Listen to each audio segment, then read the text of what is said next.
on, it's Santana, and you are watching the DL Show on Dave's Guitar Channel.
Hello and welcome. Hello. There you go. All right, everybody. Merry Christmas. We are the day after Christmas. This is the post-Christmas show. It's a free-for-all tonight. We're going to talk about lots of things on the table to discuss. One of them is we're going to ask frequently asked questions and all that fun stuff. Let's say hello to the gang. Joe, welcome. See what the shirt says, Dave. Don't make me angry, Mr. McGee. Oh, don't make him angry, Don't folks. make me angry. You know that. Good evening, everyone. Merry Christmas. God bless everyone. God bless us all, everyone. But, folks, I do have to say, if you do make him angry. The Incredible Hulk will not be presented this evening. All righty. Classic. They're going to play that at my funeral. Oh, it's great. Let's see. Thank you very much. Johnny Kramer says the greatest show on YouTube is on. Yeah. Thank you very much. Hugh Caldwell, welcome. Daniel Wright, everybody. Joe Harave, welcome, welcome, welcome. So, how was Christmas? Let me start with the man who's on his staycation. Oh, by the way, Krellbach, how are you? I didn't mean to skip over you, but we couldn't. Ready to take a nap off the spanakopita and the gyros and the cigars and yeah, we had a good feed. Spanakopita is all you need. A little spanakopita and a couple of cigars, and we're good. We had a good time. Didn't you do the spanakopita the last time too? Yeah, we're gonna keep doing it every time we go there now. Merry Christmas, Jerry Gorham. You know what happened was Krellbach messaged me this morning. He says, "Hey, do you want to go eat at? Where do you want to eat?" And I said, "I was thinking about that Miller's because they have a French dip sandwich." He goes, "Well, that's what I was thinking." And as I'm saying it to him, I'm looking it up, and it says closed for the holiday. So I'm like, let's just go back to Mediterranean. We'll grab a spanakopita and go. Not make it a big deal. A demon version of the Hulk music. Joe's Hugh Caldwell's saying, "Do it, Hugh." Hugh does some good stuff. He had some very nice holiday music this year. Hello, Pam. James Stewart pretty much nails it on the head. He says Christmas was average, but every day above ground is a good day. Yeah, and we're going to talk about being above ground because we are getting close to the end of the year. And we will talk about some people that we lost this year. There's been quite a few. And but I think the holiday, for me, it sucked. It's just a day. I had some Chinese food in the daytime. I had a can of ribs. And that's Woody Allen from Bananas. Oh, I'll just stay at home and have a can of ribs. Anyways, whatever. It is what it is. It's Yeah, I always find Christmas is for kids mostly. I mean, like then you get older and it's not really. It becomes more all about Eve. Christmas Eve. It's like that. That's when the parents get lit and have their good time. So and get too drunk to wrap presents. The best part of Christmas, I don't know if everyone here would agree. To me, it's watching Die Hard. Either that or a Christmas Story. Get him on the phone. We need those. What is it? I did Christmas Story. Oh, you did? I got to do Die Hard every Christmas. Yeah. And I also watched My Cousin Vinny and Goodfellas. They were like back to back on TV. I'm like, I'll watch. Actually, I had to stop watching Goodfellas. It was the TV version, and it was like, they cut out the swears. Don't bother. Yeah, you can't bother. Yeah. Yeah. That's like going to see Kiss without the makeup. I don't want that. Yeah. Agreed. Yeah. Because then it's like, what do you got left? You're forced to listen to their music? Give me a break. There's a great comedian who says without the makeup on. There's a comedian who says he brought a Kiss album in when he was in 6th grade, and all his friends were like, "Oh my God, that looks awesome! What are their songs like?" He goes, "Their songs? I got 4 guys here dressed as monsters playing hard rock music. Does nothing please you? Yeah, you have to hear what their songs sound like." Ben Dale watched Mommy Dearest. Dane Zimmerman watched Elf. Elf's another classic. Fun one. I watched, you know what I watched yesterday? Don't Look Up. I did not care for the movie, although the very end of the movie was severely depressing. I was like, what a perfect movie to watch for Christmas. The decimation of planet Earth. I mean, it was nuts. I'm like, what the hell? But is it an apocalyptic movie? Oh, yeah. I love any movie that's an apocalyptic movie. But it tries to be funny and political, and it's lazily. I haven't seen that one yet. I have it, but I haven't seen it yet. It's very lazily done. It's like, yeah. Well, Earth isn't a planet. It's an ornament on God's Christmas tree. Well, Larry Talbot's now complaining that I didn't get to say hello to him because I think he said hi to Joe. Do you know Larry, Joe? Yeah. Oh, all right. Well, Larry, welcome. Tim Thomas, Janice Lala. She only watches YouTube. I'm going to start with the first question since it's Christmas and the holiday season. And we're doing a question show. Oh, did you introduce that yet, or am I just killing your gun there? No, you can come right in with it. I don't want to step on your tits. It's not my place to step on anyone's tits, especially with my size 15 5 wide E. No, it'll. You got a 15 shoe? 15 widest they sell, and sometimes they still don't fit. Most of those tracks. Hold on a second. Krell, that was your shot to play the Hulk thing. Yeah. The sad story of his feet, not because he's going to get angry. Now let's hear it again.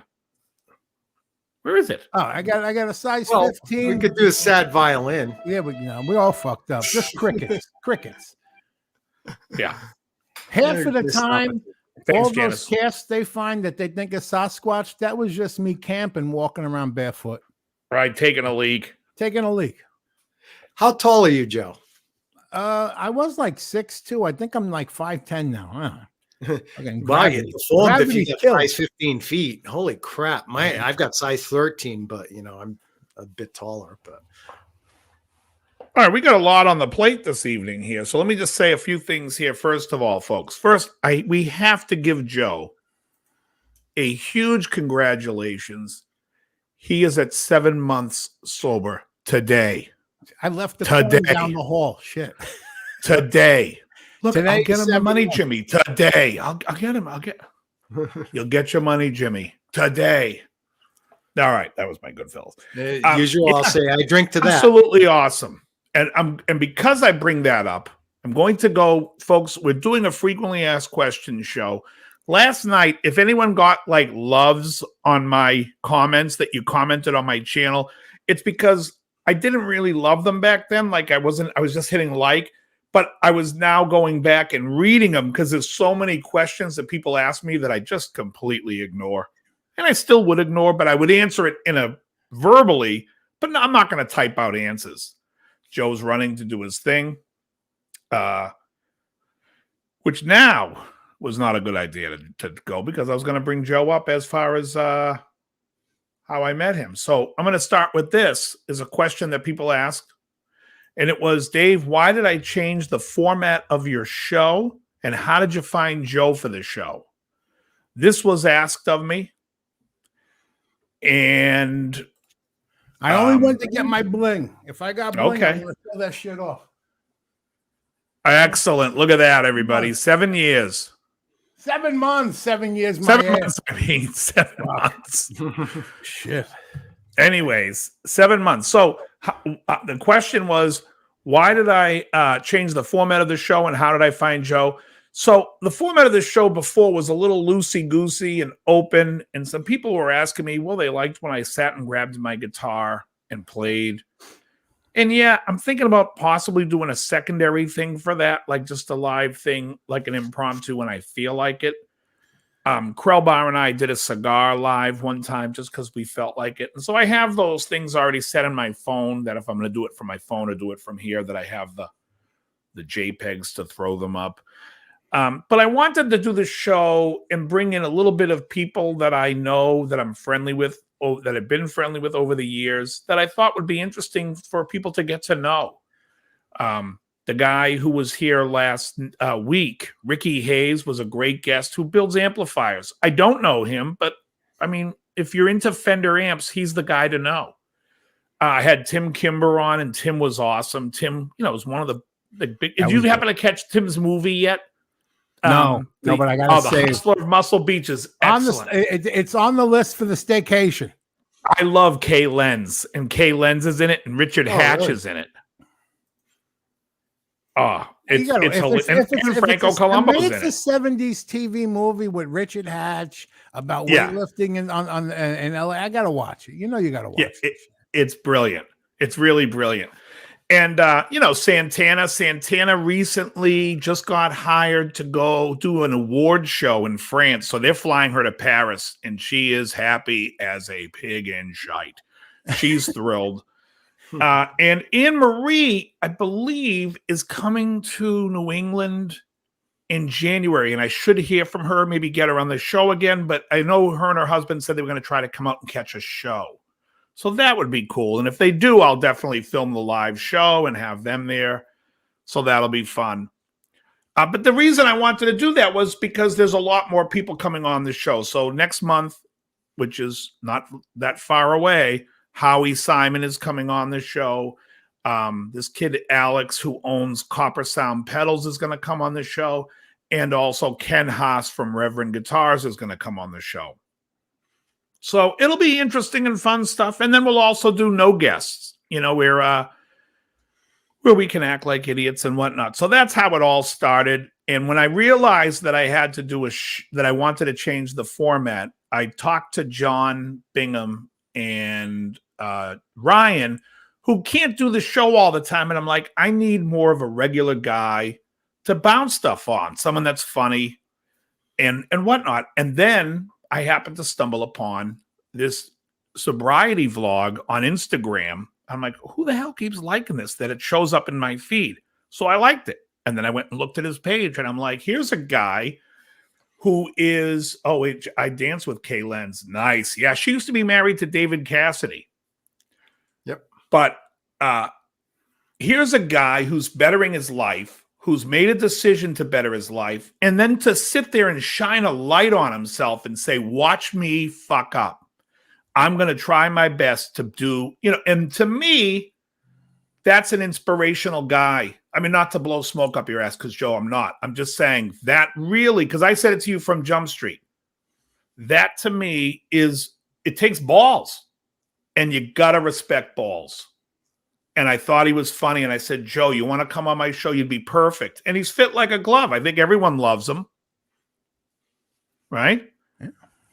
And so it's been working for me. It works. I think it's great. And it's the dynamic between Joe, myself, and Krellbar really, I think so far has been electric. I say every 2 out of 3 guests will never come back. I think I scarred the guests from last year. Anne-Marie ran scared. Well, the ones that know me already, I can tell you right now, they are not scared. They're used to it. They're used to it. There used to be a time when I used to go off on rants with people, and then just to see what their reaction would be, and then I'd be just like, I'm just kidding. They'd be like, what? Oh man, funny. I can't really even.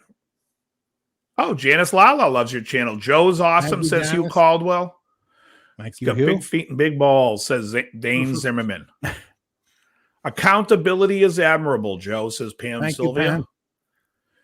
And thank you, Hugh, for the talking about the format. All right. Now, Joe had a question. Now, Joe, you want to keep on with the questions? I'll let you ask your question that you, or did you forget well, it? I guess it's still kind of on topic. I was just wondering, we were talking about Christmas and the movies we were watching.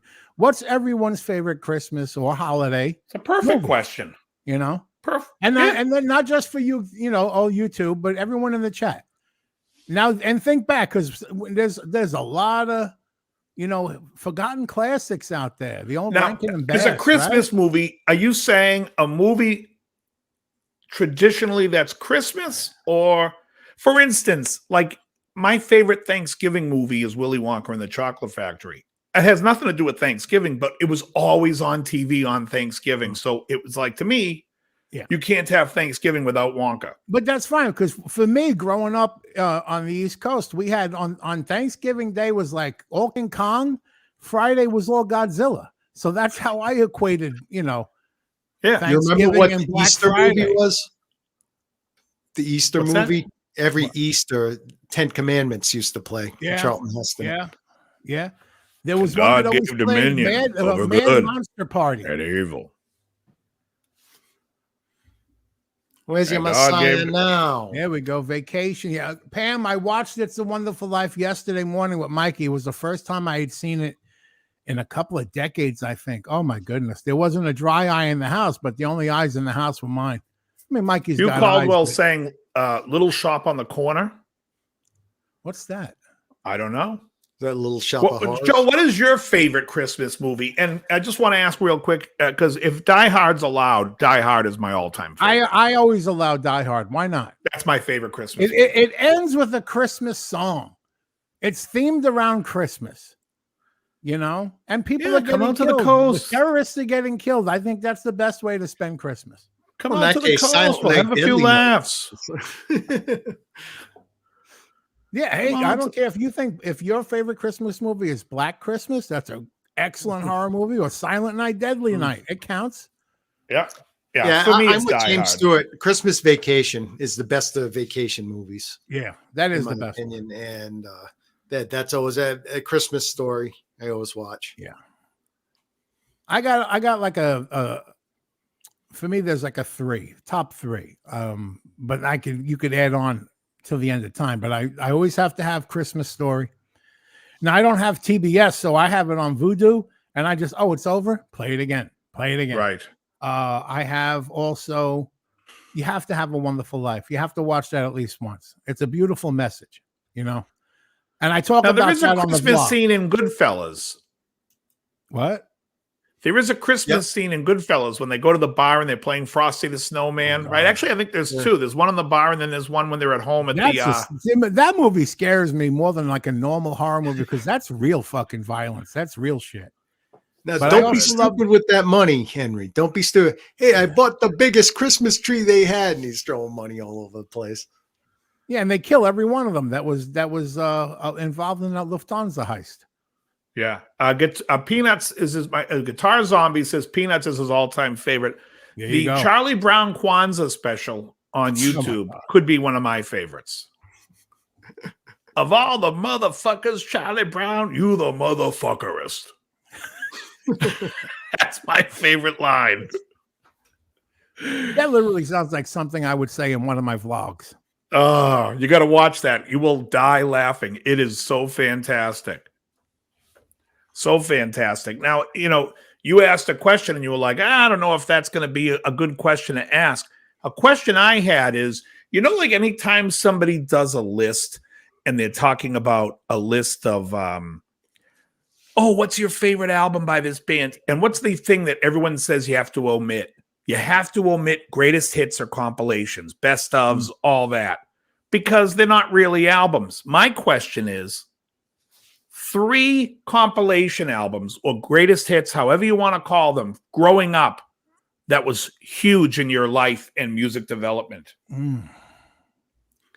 Beatles. Yeah, there was the Beatles, the red compilation, the red and the blue. I don't even know what they're called, but the red and the blue. Yeah. Red is 62 to 66. Blue is 67 to 70. Yeah. And now I was so young, I didn't know those weren't albums, the compilations. You know, those are the first two Beatles I owned. Oh my God, those are fucking amazing. Believe it or not, I don't know if you remember, it used to be, it wasn't K-Tel, but it was one of these things that they had, you order the At the Hop.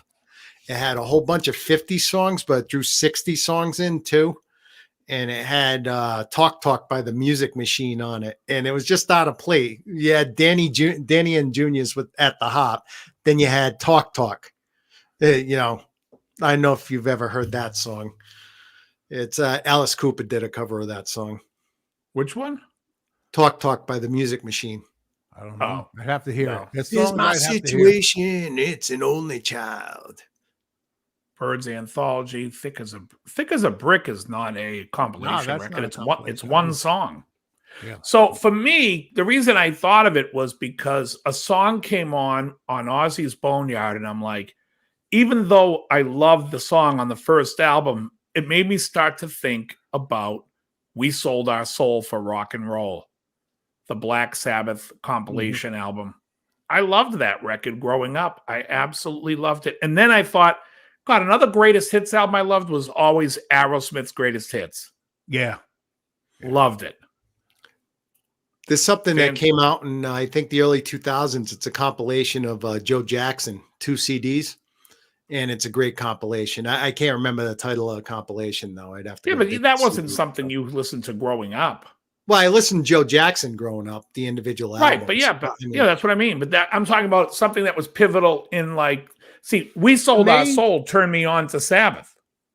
Okay, so your original introduction was the compilation. Yeah, something that like it was important to you because introduction to Elton John was the Greatest Hits album.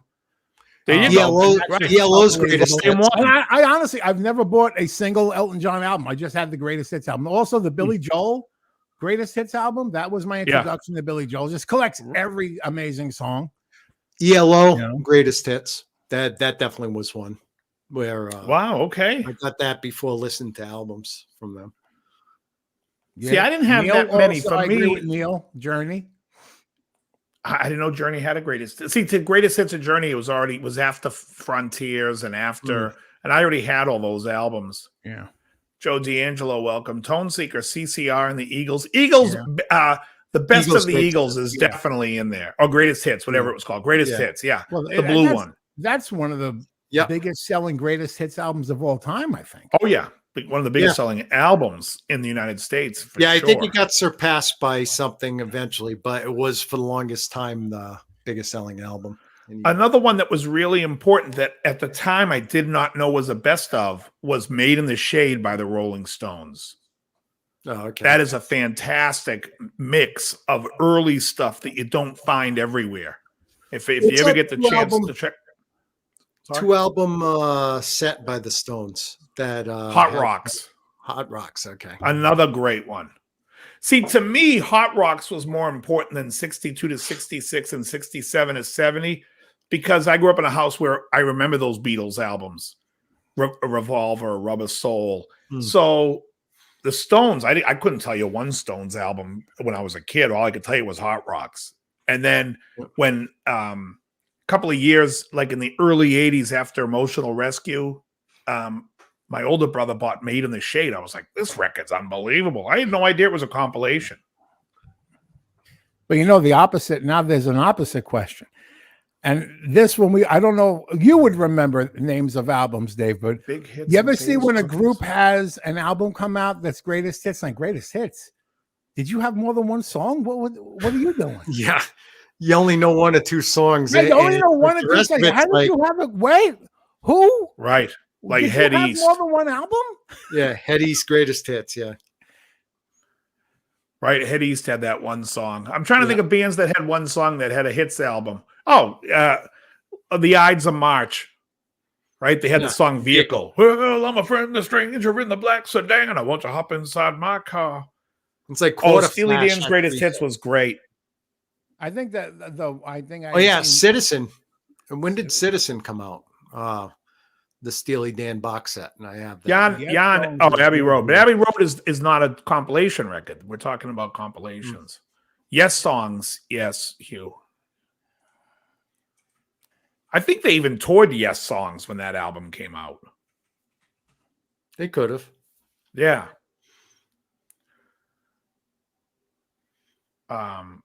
Retrospective Buffalo Springfield. That was a big one. Yeah, they had like 3 songs I liked. I really liked Rock and Roll Woman. Oh yeah, that's one of the best songs. Yeah. But Mr. Soul. I like Mr. Soul. It's I know Satisfaction. Yeah. I know it's a rip off of that, but I Ooh. Jerry says squeeze, singles 45s and under. Yep. I would say that my introduction 100%. I couldn't name one album of theirs. Yep. Also, early Cure, Staring at the Sea, the singles. Queen's greatest hits. I was well into Queen before. Yeah, same here. It's like Steely Dan greatest hits was great, and there was another Steely Dan album called Gold. That was a great compilation of Steely Dan songs. That's funny. Is greatest hits albums sometimes have songs that weren't singles going steady. That is that the Buzzcocks? Who did singles going steady? Let's see. Hold on. That is Buzzcocks, released in '79. Great record. Orgasm Addict. What do I get? I love that. I love Pete Shelley. I'm looking at the best track is Ever Fallen in Love with Someone You Shouldn't Have. 100%. The biggest omission was I Don't Know What to Do with My Life. Ever fallen in love with someone? Titles are like a big one for me too was Ever Fallen in Love, Joe. If you listen to it, I think you would like it. It's great. Yeah. Hendrix smash hits. I think everybody's happy nowadays on that album's a great song too. Everybody's happy now. Would you say Jimi Hendrix smash hits is another one? Yep. Absolutely. Yep, because I definitely got that first before I got into Jimi Hendrix. There was like 5 billion Jimi Hendrix greatest hits albums. Yeah, and you're saying Citizen Steely Dan, which is the box set of everything they've ever done. But that came out way later than we were all into Steely. I mean, I got into Steely Dan from an album called The Royal Scam. Then I got Greatest Hits. Then I got Gold. And then I was like, why didn't I just buy all the albums? What do I need these greatest hits? But I'm glad I did because I got Here at the Western World, which I love that song. And well, Made in Japan was a live album, Jen. Yeah. Jan. Yeah, it's alive. And I would say, but another question altogether. What hits was another one. What are the 3 best live albums of all time? In your opinion, obviously, because we're talking about Kiss Alive 2, and the song remains the same. Not bad. Iron Maiden, Live Killers. Oh, not Live Killers, Live After Death. I'm sorry. Yeah. And Queen Live Killers. Well, for me, with Maiden, that's personal because the first concert I ever saw was the Power Slave Tour, and that album was the Power Slave Tour. I always like Tokyo Tapes by Scorpions. Not a lot of so-called hits on it that you expect, but Uli John Roth is on there, and I see a Smoke Show on there. But for me, I think it's stuff that's more iconic, like Cheap Trick Live at Budokan. That's a great one. And I think of what was that other live one that the Kinks, One for the Road, I really liked. Yeah, but Cheap Trick's got that song that if you listen to the studio version, you're like, no, that's not right. I need to. Yeah, I know, because the hit song was the live version. Yeah, has that ever happened with anyone other than them, where the hit is the live version and not the actual studio? Yeah, My Ding-a-Ling by Chuck Berry. Oh, okay. Wait, what was the question? I don't know if he did a studio version. What was the question? I'm sorry. 3 Sides Live is excellent. Bob. Was there ever an artist whose live version was the hit and not the actual studio version? Cheap Trick. No, but other than that. Like that. Absolutely. Genesis had a much bigger hit with Turn It On Again when it was released on the live album than it was on Duke. Oh, that's true. Mm-hmm. Yeah, that is true. And oh yeah, everything Peter Frampton did except for "I'm in You." Yeah, Oh yeah, that's right. "Kiss Rock and Roll All Night" was a bigger hit than the "Dress to Studio Kill" version. version. Yeah.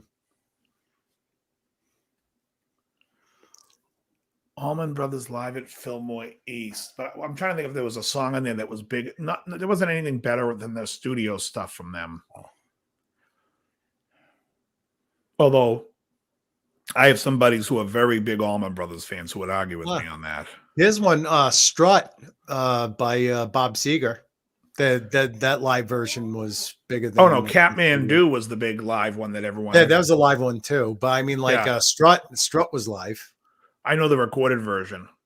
Hmm. Charlie S. Priest Unleashed in the East. I'm with you there. Yeah, I'm with you there. I think Bob Seger, anything by him always sounded better live. Well, Turn the Page was big, the live version. Yeah. The studio version didn't do shit. And Dave's favorite, still the same. Oh, that song shit live or on the record. You always won every time you place the bet. Oh, that song is painful to me. Even as a kid, I was like, who wrote this melody? You're so damn good. Nothing's gotten to you yet. Like, oh, brother. I feel like Fred Flintstone going, oh, boy. You know, Ban. Yeah, unbelievable. Some greatest here's hits. A question. Oh, go ahead. Sorry. Yeah, no, some greatest hits even, brought in new songs that the bands were either holding back or had meant to record on another album and then never released it. So you got like, Journey's greatest hits as after the, what is it? Ask the Lonely and Only the Young, sir. Only the Young. Because those were taken off of Frontiers to be used for soundtrack stuff, which they really screwed that band over because that would have been a great follow-up to a much better follow-up to Escape. Good-Hearted Woman is a great song, Tim Fergal. I also like As a Brown-Haired Handsome Man. America Live, Perry Como. Well, getting back to the greatest hits there, America, Bread, and stuff. I mean, I couldn't name you any of those albums that they had, but they didn't have anything live. Hits. Oh, one of my all-time favorite live albums. How could I even not realize this? Live Sentence, Alcatraz. I don't think that's a very good one. I don't own a studio album by them, but that is one of my all-time favorite live albums ever. Yeah, the studio album is almost song for song.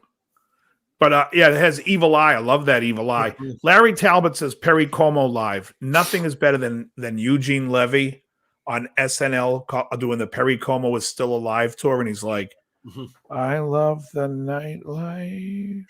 I like he's like half asleep. They got him in a bed. Thin Lizzy live and Dangerous. Thunder and Lightning on that record. All right, wait, is Thunder and Lightning on that one? The song, I think it is on Live and Dangerous. Or is Live and Dangerous is earlier. Thunder and Lightning, I love. Yeah, America's Greatest Hits. Did they have any songs that didn't make greatest hits? Yeah, it's like I don't think so. I mean, they didn't have any hits. Like when America did America's Greatest Hits, I don't think they were like, oh, we got to knock one of these off, one of these great hits because we have I think they were like, let's add a couple of dogs. Yeah. They had 8 big hits. We'll throw in, Gino Vanelli live in Montreal is a great record. I think I'm kind of mixing up the live and greatest hits because the greatest hits are popping in my mind now. One. Like that's a good one. Like Seals and Crofts. I mean, like I probably know their greatest hits. What was it? So Far was their greatest hits? Well, it's called So Far, and the problem with it is the year after they released Get Closer, which to me is their greatest song. Yeah. Oh, okay. So it wasn't on the greatest hits album. So that was it called greatest? Yeah, that was it. Greatest Hits or Anthology? I forget what the hell they called that album. I think it's Greatest Hits. So Far was CSN, wasn't it? CSN. Okay, yeah. Humble Pie. Humble Pie didn't age well for me. You guys ever listen to Humble Pie? Not really. It's like everyone just knows it as, the group that Peter Frampton was in before he became Peter Frampton. Yeah. But I do think Steve Marriott was great in the band. Singer. But what is it? 30 Days in the Hole. Mm-hmm. Yeah, Crosby, Stills and Nash says that was my mistake. Yeah, exactly. Compilation albums, Neil Young Decade. I know you're not a big Neil Young fan, but that is an excellent that's in my. Oh yeah. Well, the thing about that album is I dislike every song equally. You don't like any Neil Young? I like Harvest. The Harvest Moon song that came out way later. Humble Pie at the Fillmore. And I'm not familiar. I mean, like I said, I've listened to them and I enjoy them. I don't know if I would put them amongst the best of the best. Zappa. Hey, Ryan from the Midwest. What's happening? Zappa and the Mothers live at Fillmore. That's the one that has the version of Happy Together with Flo and Eddie. Right. Yeah, I mean, there's so many great live albums and greatest hits albums. Bowie live? I don't even know if I know. I have a question that ties into the greatest hits. Please. You're stuck in the car with your parents. What did they play that drove you up the fucking wall? Now you're stuck in the car with your father. Was he giving you a Dutch oven? No, because thank God he always had power windows, so you could hang your head out like a dog. He had the Rush album, Power Windows? My dad, whenever you were in the car with him, always had to pop in the Village People's greatest hits. Oh my God. And as long as he wasn't through the YMCA while he was trying. I wanted to fucking tap out for Mercy every time. And that's Dad, come on. And that's when I get cursed out. When you got your own fucking car, you'll play what you want to fucking play. Years later, true story, years later, I had to drive him somewhere in my car. Right? I got some cool shit on. He turns, I says, hey, what are you doing? You used to tell me when I got my own car, I could play whatever I wanted to play. He goes, who got you this fucking car? Fucking dad. You know, my father in 1983 bought a brand new Toronado Oldsmobile, and it had the Bose thing, and it came with this Bose mixtape. And so the songs that were on it, I ended up always loving because it reminds me of that when we got that car. But for the most part, my father was like big into the Bee Gees and easy listening. And I dig that stuff. I like it all. I would say the stuff that drove me nuts is the 50s shit. That's all. Besides the greatest hits of the Village People, that's all my father had on. There was a radio station in New York that was just the golden oldies. Yeah. Every morning going into work and coming home with him, that's all that was on. Well, I don't hate all 50s. I love the Platters. Nice, I love Buddy Holly. Something else after 500 hours, you know? Well, let me say this. I went and saw Mike Flanagan perform last weekend. And I'm sitting at the bar, it's a cigar bar, and I'm having a cigar, and I'm talking to these three guys. One guy in like 1974 saw like the most colossal shows ever. I mean, I couldn't believe the people he was telling me he went and saw live. And so the girl bartender comes over to us and she's like, oh, you guys start talking music. My music is oldies. I love oldies. And I thought that was odd because I'm like, this girl's in her mid-30s. What the hell is she listening to oldies for? So I said, what do you like? She's like Zeppelin, Floyd. I'm like, oldies. Get out of here. Fucker. I almost tore that bar apart. I'm like, it's classic. It's exactly what I said. I'm like, that's classic rock. You're saying oldies to me. I'm thinking you're going to start talking about Andy Williams and maybe some nuts. Yeah, the I would have Platters. the fucking place apart too. The fucking Platters. I like the oldies. Bad Company, Queen. I'm like, what the fuck? That's when it turns into that scene from Goodfellas where they just break the gun on the guy's head and they're arguing who's going to bury the body. You're going to bury it fucking this time. I'm not digging it up. You're digging it up. Okay, I'll dig the fucking hole. I don't need your help to dig the fucking hole. Couldn't. Well, and the funny thing was the guy next to me was like probably at least 10 years older than me. And he'd ask me a question about some band and he's like, they come out in the 80s? I'm like, yeah, 81. He's like, yeah, I couldn't tell you anything about the 80s. I got married in 1980 and I had to stop listening to music. Was that part of the marriage agreement? I guess. I don't know. It was very odd. But no more music after we're married. But it was funny because and this girl that said her favorite music's the oldies. I said, well, what's your favorite record? She's like, Pink Floyd, The Wall. I'm like, well, first of all, that's not an oldie. It's classic rock. And second of all, it's just Pink Floyd. Give me perspective. It's not even agreed. How long ago did this girl say this? What year around did they tell you this? This was last weekend at Mike Flanagan's gig. Oh, no. Oldies. No. Yes. Snowball 1138 brings up the ink spots. My father used to like the ink spots. What song or artist makes your ears bleed? Now, in other words, what do you hate? It's revolting. Well, take any modern stuff like friggin' Justin Bieber or I'd agree with that. You know, most modern stuff where the stuff that they call like rap and hip hop now, that's just auto tune where you just hear what the fuck is that?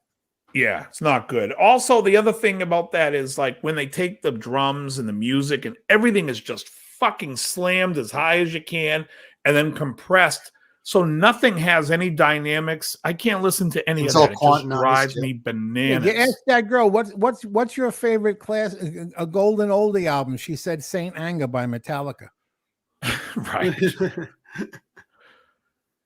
It was nuts. But as far as older music that I can't stand listening to, oh God, agreed, a lot of one-hit wonders from the 70s were all like Disco Duck and Convoy and all those stupid songs. But the song was so good they got a movie. An awful movie. Chris Christopherson couldn't carry that movie. Really, James? What movie are you talking about? Convoy? Yeah, awful movie. God. Yeah, terrible. Well, Ally McGraw only did that to escape Steve McQueen. I'm racking my brain. Charlie S. says Wings Over America is a great live album. I'm trying to think, was it Maybe I'm Amazed that was another hit when that came out? Did that make it a hit again? Because I do like the version on Wings Over America than the actual McCartney album.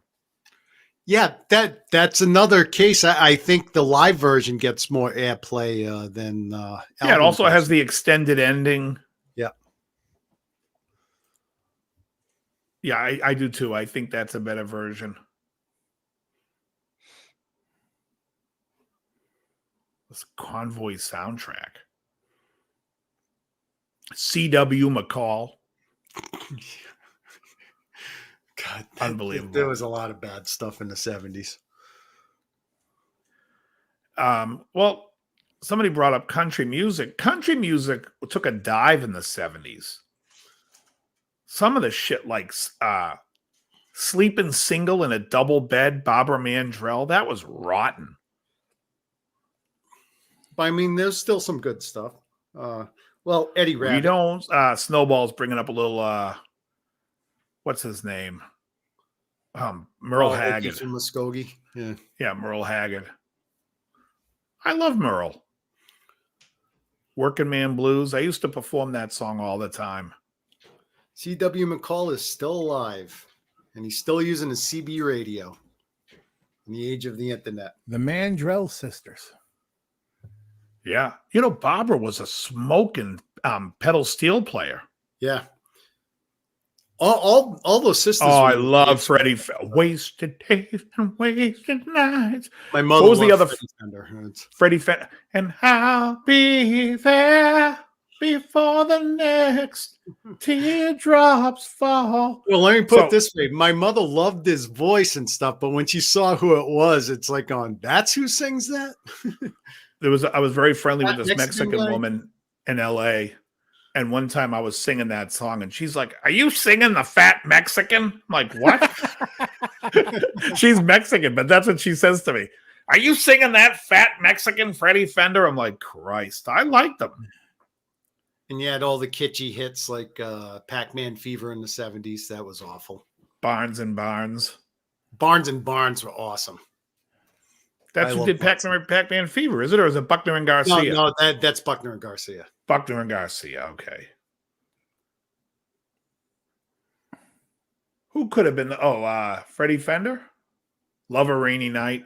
Yeah, that was 80s, though. That was, and was 80s. 80s? I think so. I think it's like 80 or 81. I thought it was 79. I'm going to look it up. Eddie there was Rabbit. the other one. Ooh, I'm driving my life away. Yeah, same time. For a better day. Where the windshield wipers slapping on the right. I love that shit. Yeah, that's the type of country I liked. Oh wait, what's the duet he did with Crystal Gale? Come on, November 1980. 1980. Yeah. What the hell was the one he did with You and I? Oh, just you and I. Just you Now, and Crystal Gale, I. that's the one that had the hair down to the floor, right? Oh yeah. Yeah. Yeah, she was Loretta Lynn's baby sister. Yeah. Teddy Pendergrass live. Hugh Caldwell. Now you're speaking my language. Yeah, the Mandrell sisters. Yeah, just you and I. Yeah.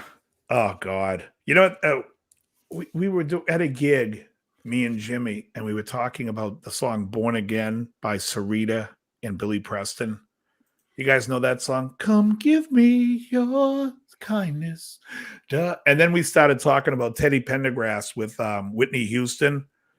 Hold me, touch me, make you my woman. Those songs are hilarious.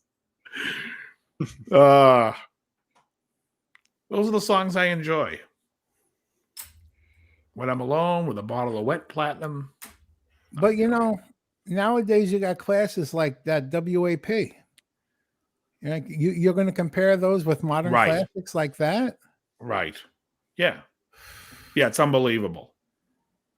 You ever see when someone puts some classic lyrics, like some Led Zeppelin lyrics against something from today? It's like you're just like, get off my fucking lawn, you kid. Get off my lawn. Get out of my yard. Get out of my yard. Gary Puck Snowball brings up young girl, get out of my heart. I like Gary the Puck other song. Union Gap. What was the other song Gary Puckett sang? It was so much better. Is it called Over You? I'd have to look that up. Gary Puckett I think it's called Over You.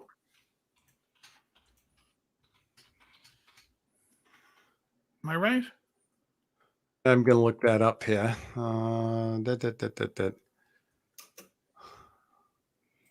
Larry Talbot says, they did have a song Over You. Yeah, that was a great song. I like that one better than Young Girl. September of 68. Young Girl came out in March of 68. Ed Dana, you remember that song Over You by there's also another great song called Over You by one of the country singers. What's his name? The guy that died from alcoholism. Keith Whitley.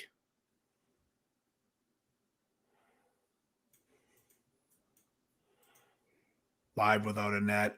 I don't think Live Without a Net is a great record. I'm not big in the Sammy shit. Fun. It's a fun video to watch. I don't know if you want to listen to it on CD. Come and Get Your Love. Yeah, the whole band were Native Americans. Yep, Redbone. Yeah. Hugh Caldwell. Do you remember the other one that I was talking about, Over You? It's good stuff. Yeah, but I'm not a fan. Like, I mean, I know people love the Sammy Hagar stuff with Van Halen, and it's all right, but Yeah. it's just okay stuff. It wasn't as like Keith Whitley got killed by falling stage lights. No. I thought he had like sclerosis of the liver or something. Someone look up how Keith Whitley died. He might have had cancer, but I do think he was a terrible alcoholic. Well, he had cancer, so he started drinking, then he got hit with stage lights. Over You, written by Alan Toussaint from 1960. Not the Aaron Neville version, Joe D'Angelo. I'm talking about the Gary Puckett. Alcohol poisoning. All right, I was right. Christ. Casey and the Sunshine Band. I like them. I like them. Now, what's that? What? Some background noise. Definitely not here. I'm gonna put the man to bed. I'll be right back. Oh, okay. Alrighty. Because he's so quiet, you forget he's out there. So I was like, Right. wait a minute. I'll be right back. Lady Willpower. I liked Over You. I liked I'd Over have You to by listen him. to that to see what that is. No, Bon Scott did not go out from alcohol. Bon Scott went out because he was hypothermia. He slept in the car and was sleeping off a drunk night. Went to sleep in the car and froze to death. They even said he wasn't that big of a drinker. Yeah, it doesn't take much. I mean, like you'll die of hypothermia just sleeping in the car without drinking, if it's cold enough. Yeah. But Whitley liked to put him back. But Over You by Keith Whitley's a great song.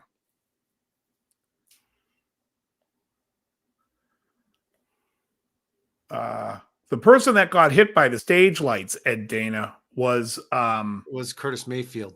Bingo, Curtis Mayfield. Hey, what's going on, Silver Shamrock? They said Whitley was so bad he drank nail polish remover and rubbing alcohol. Yeah. Well, I also love that song he sang. What's that song he sang that Alison Krauss did? When You Say Nothing at All. Keith Whitley was excellent. He had some great songs.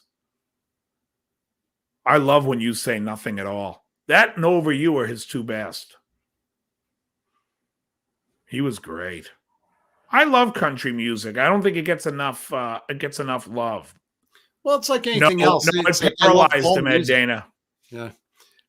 And no, it didn't kill him. It paralyzed him. Ultimately, it killed Mayfield because, when you become a quadriplegic, I mean, you have breathing problems and artificial breathing. I believe he died of pneumonia or, problems with, his respiratory tract.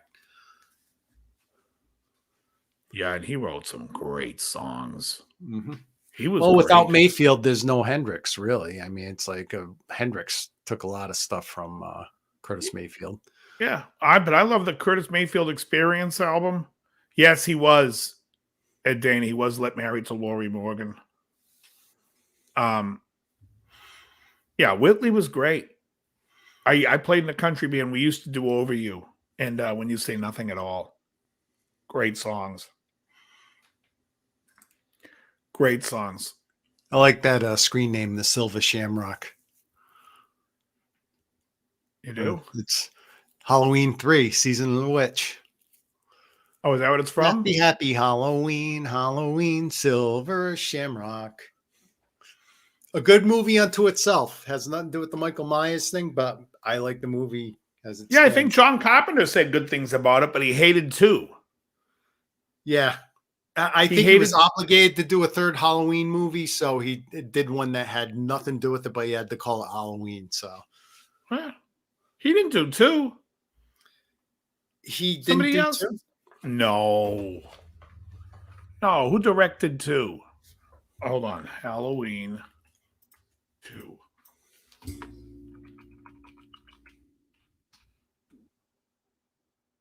Directed by Rick Rosenthal. Oh, okay. But it was written and produced by John Carpenter. Right, but Carpenter hated it. Yeah. Said the guy didn't connect with the film at all. And then let me see who did 3. I don't think he wrote 3, did he? Yes, I think he did because No, written by I know John Carpenter. Tommy Lee Wallace wrote it. Well, I know he And definitely directed directed it. Yeah, he Carpenter directed produced it? Yeah.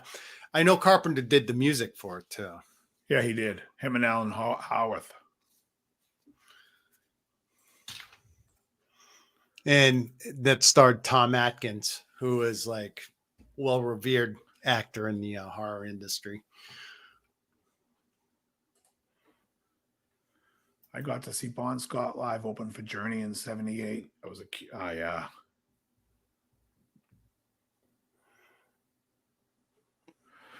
Hackadacka, man, they were awesome. Great band.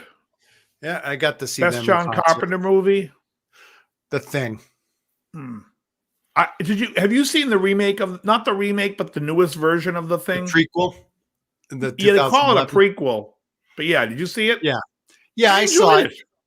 I enjoyed it too. It's basically the same story, just the base. Exact same story, modern and with a girl. And I found it entertaining. To me, it's all those types of movies. If I'm entertained, thumbs up. Oh yeah, I had no problem. I had no problem with it. It's like, what was my most memorable live concert? Ooh. One of which would probably be Peter Gabriel was doing the Us tour. And a friend of mine said, "Hey, do you want to go see Peter Gabriel?" And it was like, I think it was like 5 o'clock and he was going on at 8. I'm like, let's just go. So we drove to Worcester and I walked up to the box office. They're like, 2 tickets just came in, 5th row. We had 5th, and we were like literally right there when he was pulling the phone out of the phone booth. And that was unbelievable. My other favorite show was probably Lyle Lovett and his large band at the Hollywood Bowl. It was amazing. But I've seen a lot of really fantastic shows. Oingo Boingo, I saw their farewell show, but even better than that was when they Dark at the End of the Tunnel tour. Fishbone was amazing when I saw them. If you're talking about arena tours, I mean, like I would say Scorpions for the Silver Shamrock. I had him on. Sorry, Silver Shamrock. I had Vintage Sound Amps Ricky Hayes on the show last week. Watch last week's DL show. But no, I haven't. And I told him he's really backed up. But I told him once I move one of these things that are these dust collectors in the behind me. Once I move one of them, I'm just going to go and get it. I just don't have. I mean, if I told you how many amps I have in this house, you'd be like, "What?" It's just stupidity. I like Rascal Flatts. I think they have a good sound. Name 3 great bands since the year 2000. Good luck. Good Lord. Yeah, I don't know if Slipknot counts. Was their first album after 2000 or was it 99? I would say it probably is. Yeah, exactly, Ryan. You should get one yourself, Ryan. 3 bands after the 2000. What year was Mute Math? Was Mute Math post 2000? I'm not a big I'll say my all-time favorite video and song from a band came from Mute Math. I don't know if you guys are familiar, but it's one of the coolest videos where they shot the whole video in reverse. Song is called Typical. Let me see if I can post the video. Here it is.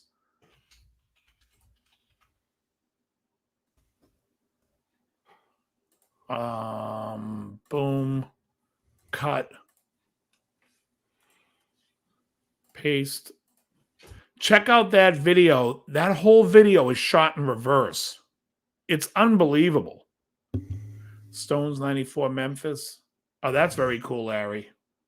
I saw the Stones twice in 2006 on the Bigger Bang tour. In the summertime at the Forum, they were unbelievable. And then towards the wintertime at the Dodger Stadium, not so much.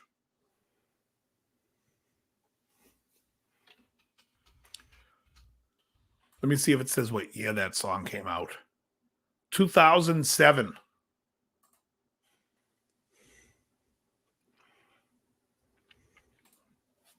I would imagine you would really dig that, Hugh.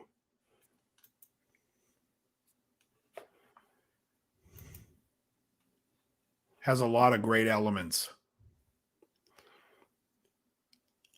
Yeah, you know what?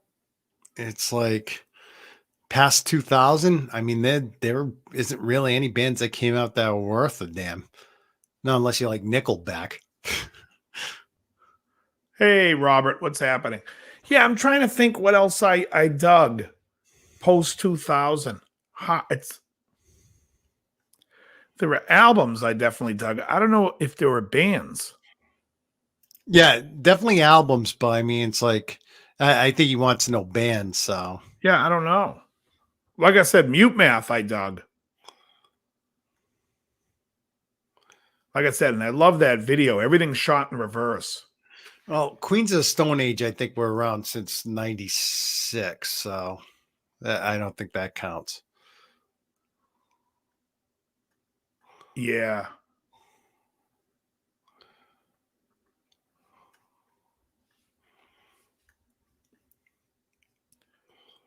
Seether is a decent band. Not for me, Tim. Not my kind of stuff. Yeah, I was. To me, Seether, it sounds like it's corporate, like hard rock, but meant to sound hard, but it's really not. It's really contrived, in my opinion. Like I hear it and I'm like, this is like written for kids. It's basically heavy metal Nickelback. I want my Nickelback. Who's the band that did Never Make It as a Poor Man? Who does? Oh, wow, Robert, you saw ELO? Is that Nickelback? Favorite album by the Bee Gees for me is Main Course from 75, I think it is. I love that record. And I do like the 70s Bee Gees up to like, I like the Bee Gees from 70 to 80 if I had to pick a decade. Dirty Honey is post 2000. Yeah, it's not my type of stuff. It's all right, but it's not, I don't know. Blackstone Cherry, Blackberry Smoke. Yeah, everything's like that Southern. I don't do a record and Rush put out one or two, I think. Yeah, I don't know, Johnny. Joe Walsh definitely put out a record post 2000. But like Blackberry Smoke, I'll tell you what I do like is I like the Allman Betts band.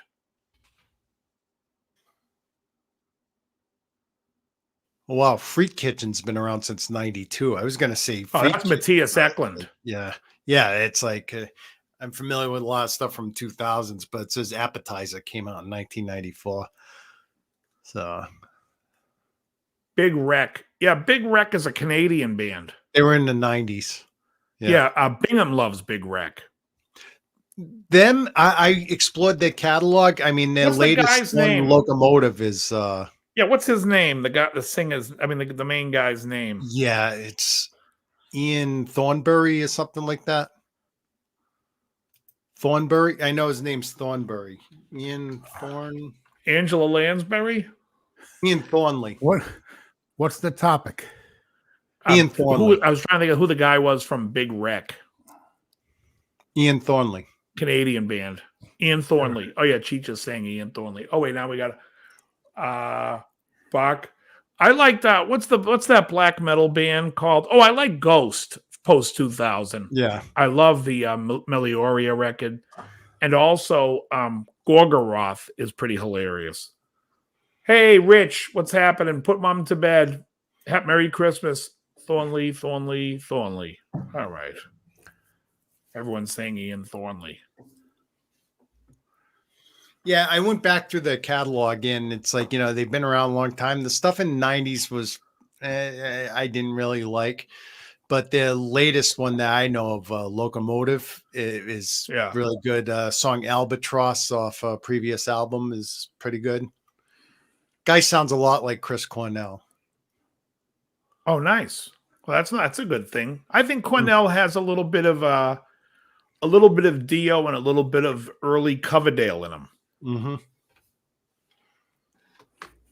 What do you think Whitesnake's best record is? Sliding In. Yeah, I think you're right. You agree with that, Joe? Yeah, whatever. The one where the videos with Tawny Katane came from. I don't know the name. No, that was Whitesnake. Yeah. Well, I like the one what you before said, that. Whitesnake? No, he said Slide It In. Slide It In was before that. Yeah. Oh. Take Me Down, That's Slow a good and one. Easy. Slide It In's a good one, though. Oh, it's great. Well, that was that concentrated more on like just gut rock, and the 87 one took some of the old songs and it kind of made it hair bandish. Yeah, Bobby Lope says Ian Thornley lives on his street. No, I'm not a fan of The Darkness. Anybody here Darkness fans? Well, all I can say is when Hack had told you, hey, listen to these guys, that Barbarian song, I had never heard of that before. Right. Yeah. But they did a thing called Love or something like that. That was their big hit that was on the radio all over the place. And it's nothing like that song that you listen to. Oh, really? I wouldn't know. Yeah. I saw them open for Maiden too, Charlie. I loved it. But I also saw them alone before they opened for Maiden on that Melioria tour. I think by the time they opened for Maiden, when I saw them, they were touring the EP for Square Hammer. But I think Baby Metal did it better. Oh, I love Baby Metal. Love them. They're fucking awesome, yeah. Is that the Asian girls? Yeah, Japanese. Yeah. Great. So another question I got on some of my posts on my lessons, just real quickly here, was how do I know so many chords and why do I call them by different names sometimes? And the reason is because you can call any chord anything you want. I mean, you could turn around and say a C6 is an A minor 7, and depending on how you want to look at the chord. But, when I first started playing guitar, I was playing a lot of metal. I didn't know that everybody didn't know you could just put chords together and call them whatever, and name them. Like because I basically taught myself, hey, Joan, I taught myself how to play and in music theory. So if somebody said to me, hey, play a C major 9, I knew how to do it because I taught myself all that. I didn't know that like a lot of people don't. So I don't memorize chords or anything. It's just, once you know how to build chords, you should know every chord. Yeah. And then it's funny because I did a lesson on what's that Supertramp song? The Logical song. And in the chorus, there's a chord that I called an an E9 over D. And some guy was saying, shouldn't you have called it this? And he actually corrected me. And after I looked at his, I'm like, you know what? We're both wrong. It should be a B minor 6 over D. But it's just funny because you can there's 3 names we had for the same chord, but it really is how you look at it in the structure of the song is what you want to call it. But the thing is when I'm teaching, I try to think of what's the first thing I would call this. So as a player, you're not trying to squint and look at my fingers. You're like, oh, okay, I guess I can figure that out. Yeah. So you know what I call it? What's I call it, don't be a prick. Like when I'm watching a lesson on YouTube, you ever see these pricks? And this is the one thing about teachers that you always got to be careful of. Some people get blinded by their own knowledge. And they're like, well, this is a A over, or it could be. And they start, their brain fades into all the musical theory possibilities. And a poor fuck like me that just wants to know, is that a fucking A major? What is that? Is then they're going, Rick Beato. oh shit.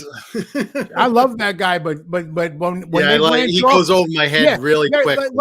When their eyes roll up and they start thinking, and they get into that theory mode, just, I'm the common guy. Just tell me fucking yes or no. I got three things. I got yellow, green, and red. That's all I want to know. Yeah, when I teach, that's what I'm trying to get through the song as fast as possible, mainly because I don't want to spend all day recording. So I'm trying to get through it. And also, like when I first went to LA and started doing sessions, I had no idea what they would entail. Like when I had to read sheet music at one time, and then another session I'd go in and the guy doesn't even know what the name of any chord is that's on the thing. And he's like, just listen and play. And I'm like, okay, but can you tell me what tuning I'm in right now? Because that whatever note I'm hearing right now is not in tune with anything I'm playing. So then he had to go over to the keyboard and play. And I'm like, okay, we're in E flat. I wasn't sure because it sounded like it was close to E, but I no idea. But you never know what you're going to face, and you never know what you're expected. But like all the stuff that Rick Beato does, it's way over the top, and it looks at stuff from an angle that you don't need to look at things. Like when people start talking modes, it's enough. We're talking about fucking a key with 7 notes. Do you have to now name the actual first note you're going to start on? We're going to give that a Greek name. It's like it gets nonsensy. Yeah. And so when sorry. Go ahead. Good question in the chat. I know how to pronounce his screen name, LDNBSTD. Old and busted. London bastard. What? Old and busted. Old and busted. Okay. Do you guys currently still listen to albums from begin to end, or do you just cherry pick individual songs? John Taylor, don't badmouth Rick Beato. So that's a good question, because I usually, because with the advent of MP3s, you find that you cherry pick the songs. But yeah, there are some albums I listen to begin to end. I mean, I listen to everything. I just play it down, play the album down, and I'll listen. And then if I hear a bad song, I'll fast forward. Well, there are some albums. Yeah, no, I think he's a he's a great player, and he's a great musician. I'm just saying, when you're communicating with people, even me, who understands all the modes, and I'd go toe-to-toe with anyone discussing modes, it's not a big deal, but it's just not necessary, is my point. When you have, 7 notes, 7 chords, I don't...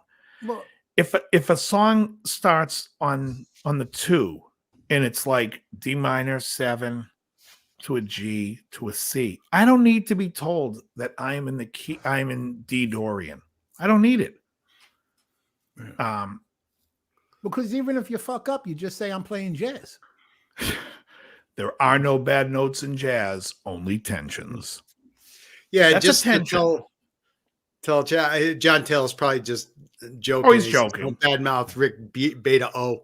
But anyways, thing with Rick is that he's a great player and stuff. He knows his stuff. It's just that he goes from 0 to 100 too quickly. So if you're trying to learn something from him, this first 2 tidbits, you're like, yeah, I get it. And then he just shoots up into the stratosphere of things, and he takes everything for granted, starts talking about something else. But that's what I mean about the ones that get blinded by their own knowledge. And that's the thing. You could have all that knowledge, but that doesn't make you a good teacher. A good teacher is someone who realizes. I don't think Beato's a good teacher. Yeah, that this kid over there doesn't know any of that. So you got to go down to that person's level. Oh yeah, well, I'm telling you, that's the comments that I get on my lessons are, why did you call this chord that name? Because in the song it's acting as the 4, and therefore, and my response is, look, I'm just trying to get through the lesson to teach somebody what the chords are. If I start calling it by a fancier name because you want to hear it in the 4th position of the chord, because you want to hear it in its hyper correct state, then you're missing the point of me teaching the song. Well, that's like when they yell at you. That's not how he plays it. If you look at it, just Yeah. Oh yeah. I get that on my, I did 2 Jay Graydon solos of Peg because someone eked me out for not doing it in bends, and Jay plays it in bends. And I'm like, who cares if he plays it in bends? I'm pulling this song off every week, and I'm not bending up a whole step, 2 strings to put my guitar out of tune. I just want to get through the fucking song. Not only that, it's double stops. You always run the risk of bending up the double stop and then and then one of the strings slips out of your finger and turns into a. That's also another word that I have to tell you, it bothers me. Double stops. Yeah. It's a chord. 2 notes are a chord. It's a dyad. It's Dyad. still a fucking chord. People are like, oh, that's a double stops. Oh, really? You're playing a chord? You're gonna call it because it's only 2 notes. We're gonna call them double stops. That's the kitsch guitar player way. It drives me nuts. Well, yeah, but It's then like how they call root every fifth 6 power months, every 6 months they'll get a bug up their ass about inversions. Oh, you got to learn your. It's like they ran out of ideas, so they cycle every year. Yeah. I don't know. It's funny. A lot of the lessons that I teach, I will sit and see if somebody else taught it, and then I'm like, let me go listen. And then I listen, and I'm like, I don't know where they're getting the chords they thought this is. Yeah, but I'll just hear. Find that. Yeah, I just teach the chords that I hear. Is a very simple concept. It's just the same chord. You're just starting off on different degrees. Starting off the third, starting off the. It's nothing big, but I mean, when you figure out logically on the neck, going up the neck, it makes sense. Reason why you want to know that type of stuff is because, if you don't want to, depending on what kind of music you're playing, especially in jazz, you don't want to stomp all over the bass player's territory if you're comping chords. So you're going to play an inversion of the chord rather than actually play the root and everything, because root's probably low. Well, roots are in the inversion. There's a difference between inversions and partials. What I mean is like the low end of the root. It's like, let's say if you take E minor, the position with pinky on the 7th fret, and you know what shape I'm talking about, right? Huh? Pinky on the 7th fret? The 7th fret of the A string, and then you have the G, the B, and the E. That minor thing. So if you were to play that, you probably wouldn't play that pinky root if there's a bass involved, because that's kind of stomping on the bass player's range. So you'd start it from the G. It would be GBE, I believe. Yeah, it's definitely not a metal guy's on concern. The 7th fret, where would you put the brain? What's this? If pinky's on the 7th fret, where would you put the brain? Pinky in the brain. Oh God. Oh God. Oh God. Nah. Yeah, yeah, it's so what you're talking about though, Krellbar, is more about playing partial chords, and that's like a very big thing in funk too.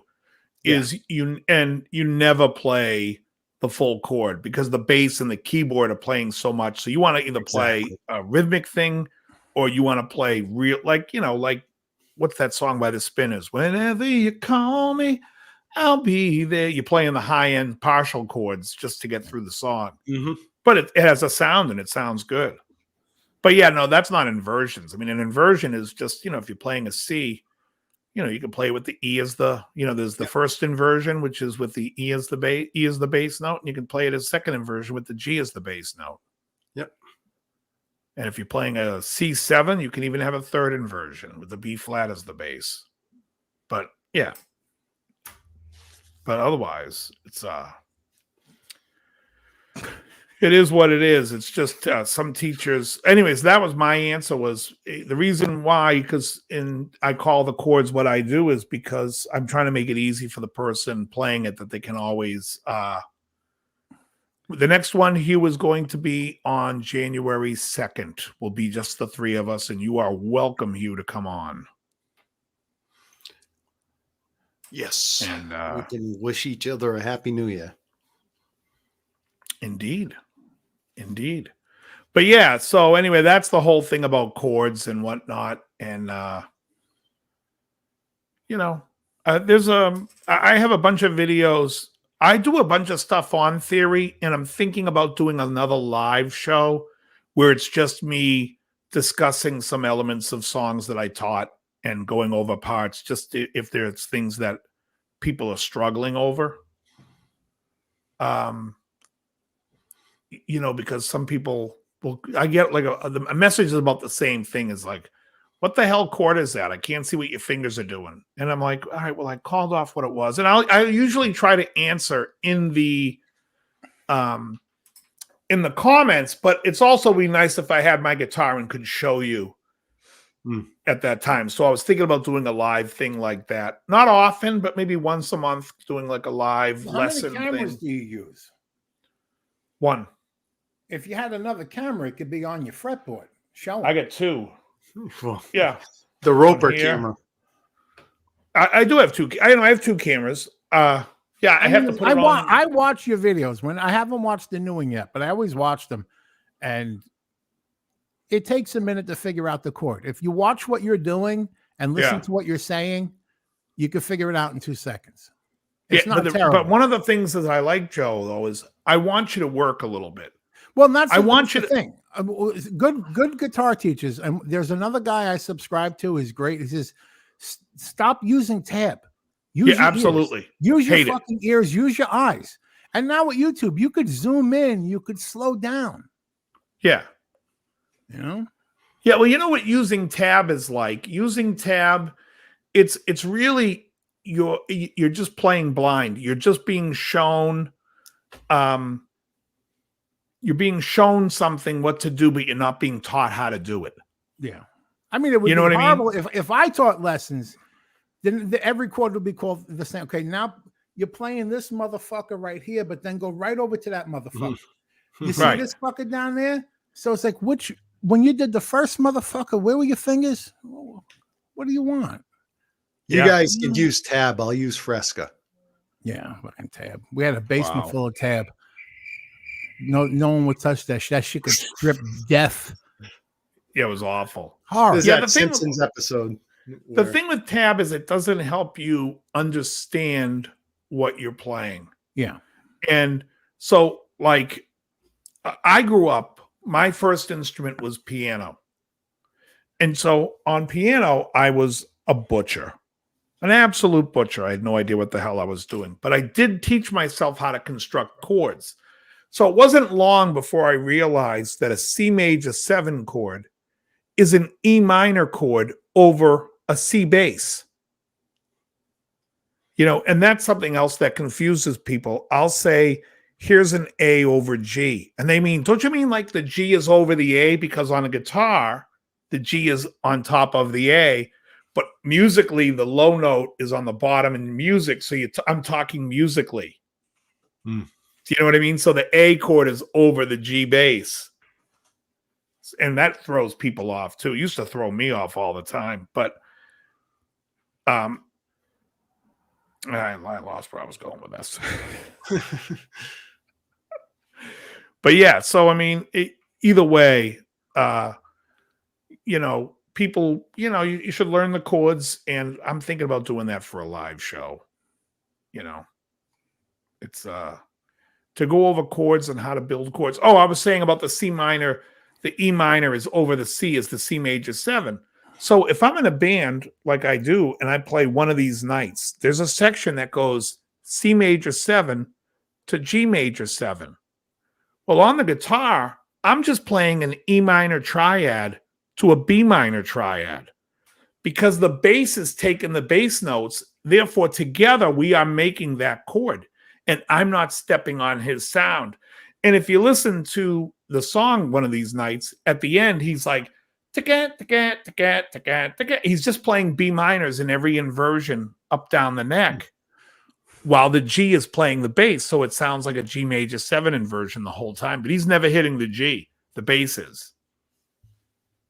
So there's that kind of thing, which is why I teach everybody every chord. And Richard, the Falco, could tell you, basically every chord can be looked as a slash chord. It's another chord under a bass. Well, Slash is a great guitar player, of course. Good one. Geez. That's good. There we go. I firmly believe that music is a language. Yeah, it's a language. Absolutely. Yeah.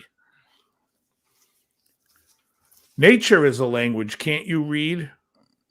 Somebody tell me the song. I can tell you right now, Hugh Caldwell will pull it out. It's probably Nature. Nature is a language. Can't you read? Hugh Caldwell said his girlfriend tells him to play in the key of "Be Quiet." That's a good one. Here we go. Here we go. I hate to be that little bitch, but I've been that little bitch every week. I just have to point out, like I do, is once again, it's ever since changing the name from Guitar Talk, this has been nothing but Guitar Talk. And tonight is so fucking heavy. Reverse psychology. But I do got a question. I'm gonna switch this up for a second, but keep it music related. And I want everyone in the chat to. You don't have to. Who's been grooving on anything new? Anything new? Because they say once you hit 30, you stop listening and finding new music. But I got into this new band that's just fucking floored me. I love them. So, anyone got anything? Hold on. First of all, Ed Dana, there's no such thing as C flat minor, by the way.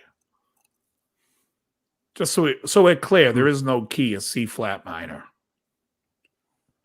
Hugh Caldwell pulled it out with the Smiths. I knew Hugh wouldn't let me down. With nature as a language, can't you read? Well, now, Joe, can you discover a band that was around before?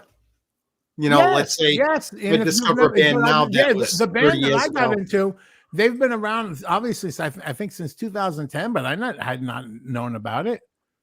You know, but my life was kind of comatose in those years. So, what was your question? I'm sorry, I was. What? Was there a question there? I missed it. Who's gotten into any new music, any new bands, anything that you're listening to you've never heard before, even though maybe they've been out since 1998, but you just never heard of them. Oh, see, now that's different. See, that's great because that's called discovering music that got by you. And I loved when that happens. Yeah. Oh, that's been happening to me a lot lately. Yeah. But I got into this. I'm into this band right now. It's a doom metal band. They're called Bell Witch. There's only 2 members. They don't even have a guitarist.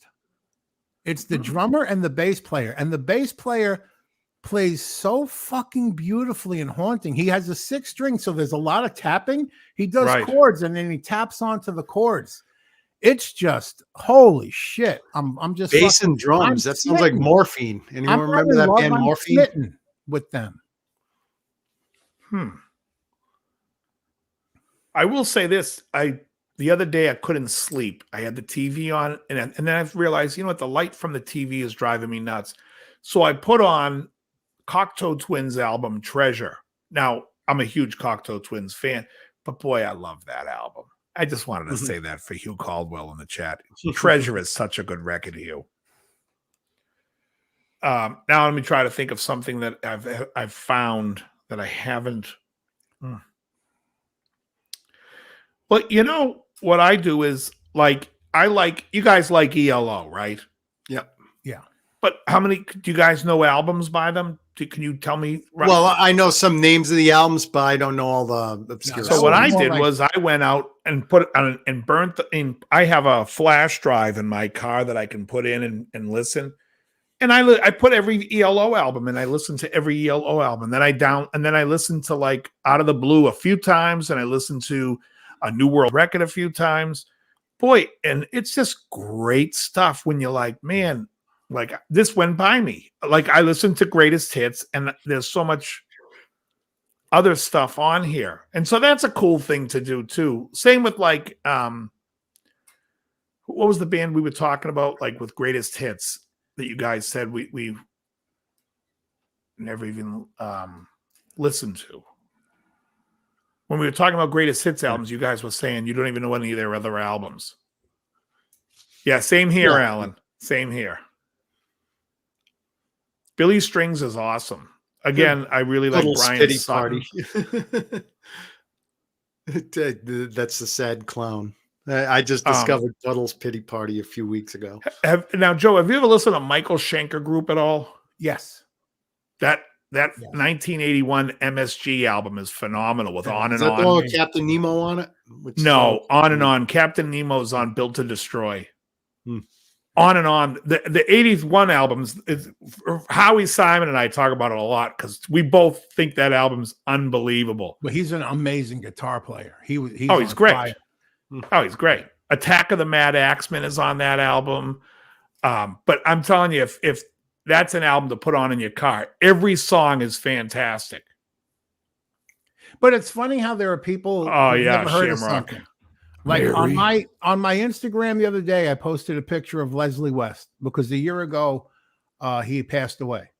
And he's a hero of mine. I love the guy. Love the plane. Love Mountain. His West Lang and West Corky and Lang, whatever it was. West Lang and Bruce, amazing. Yeah. And I said, if you're not familiar with this man's work, make yourself familiar. And someone said, well, I never heard of him. How do you not know? How? You don't know Mountain? You never heard, no, one of the greatest riffs of all time. Yeah. I'll tell you, Mountain Ready's great, Alan. I'll tell you right now, I'm guilty. I don't know much from Mountain.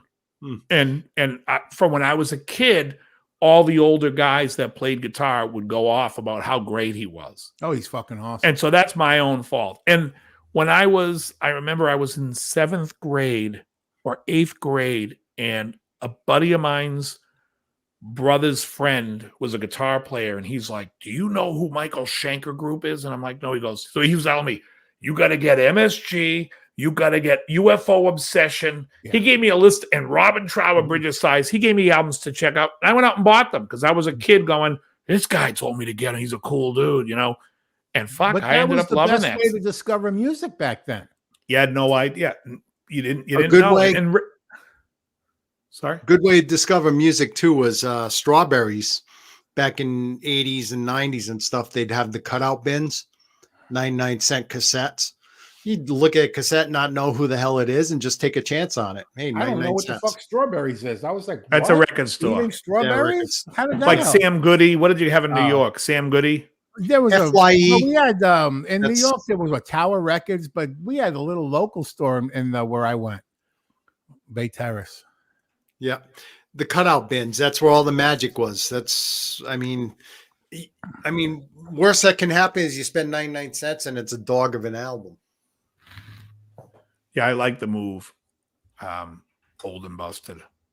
My way of getting into music as a kid was always fun. Like I woke up one Saturday and put on HBO, and this is when HBO was an antenna you put on your roof, and there was a Who concert on, and every song just knocked me on my ass. After it was done, I got dressed, went down to Bay Terrace, right to the record store. I says, "You have a band called The Who?" And they pointed right there, and I literally went to the stack of tapes, put the whole thing, took them all, put them on the counter, and bought every single one. You know what album we missed about compilations? Hooligans by The Who. Oh, yeah. Is a fantastic compilation. Fantastic. Songs you can't get anywhere are on that album. That is a fucking great album. Yeah.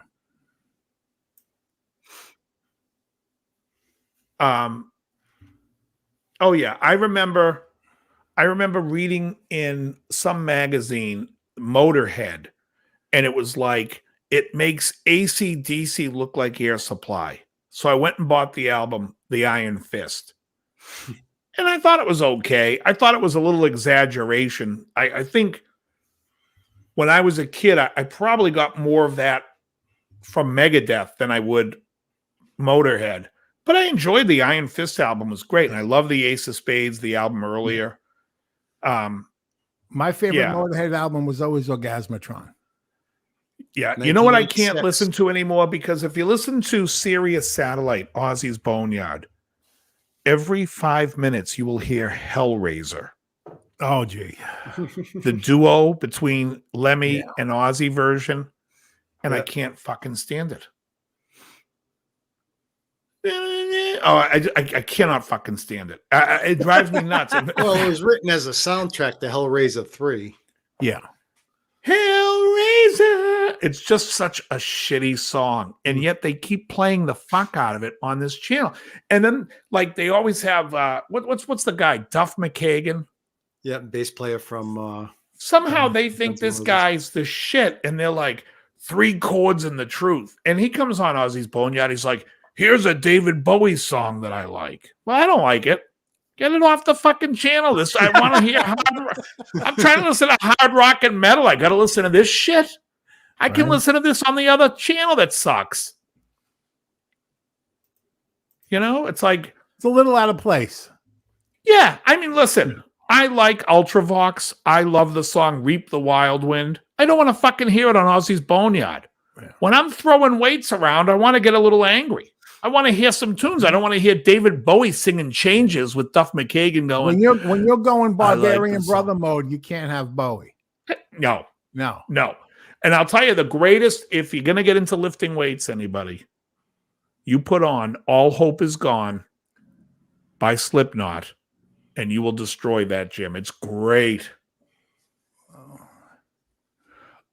Me, Charlie F, that's my, I call it my Charlie Christian Strat. It's a 2006 Deluxe V Strat with Lawler Charlie Christian pickups.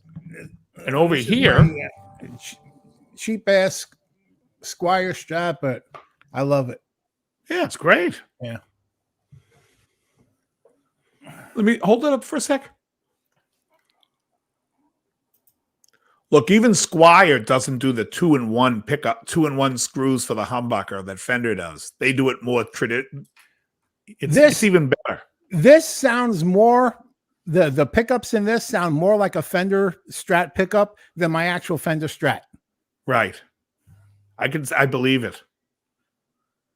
Is that vintage modified? What? Is that a vintage modified Squire? I don't know. I don't even remember.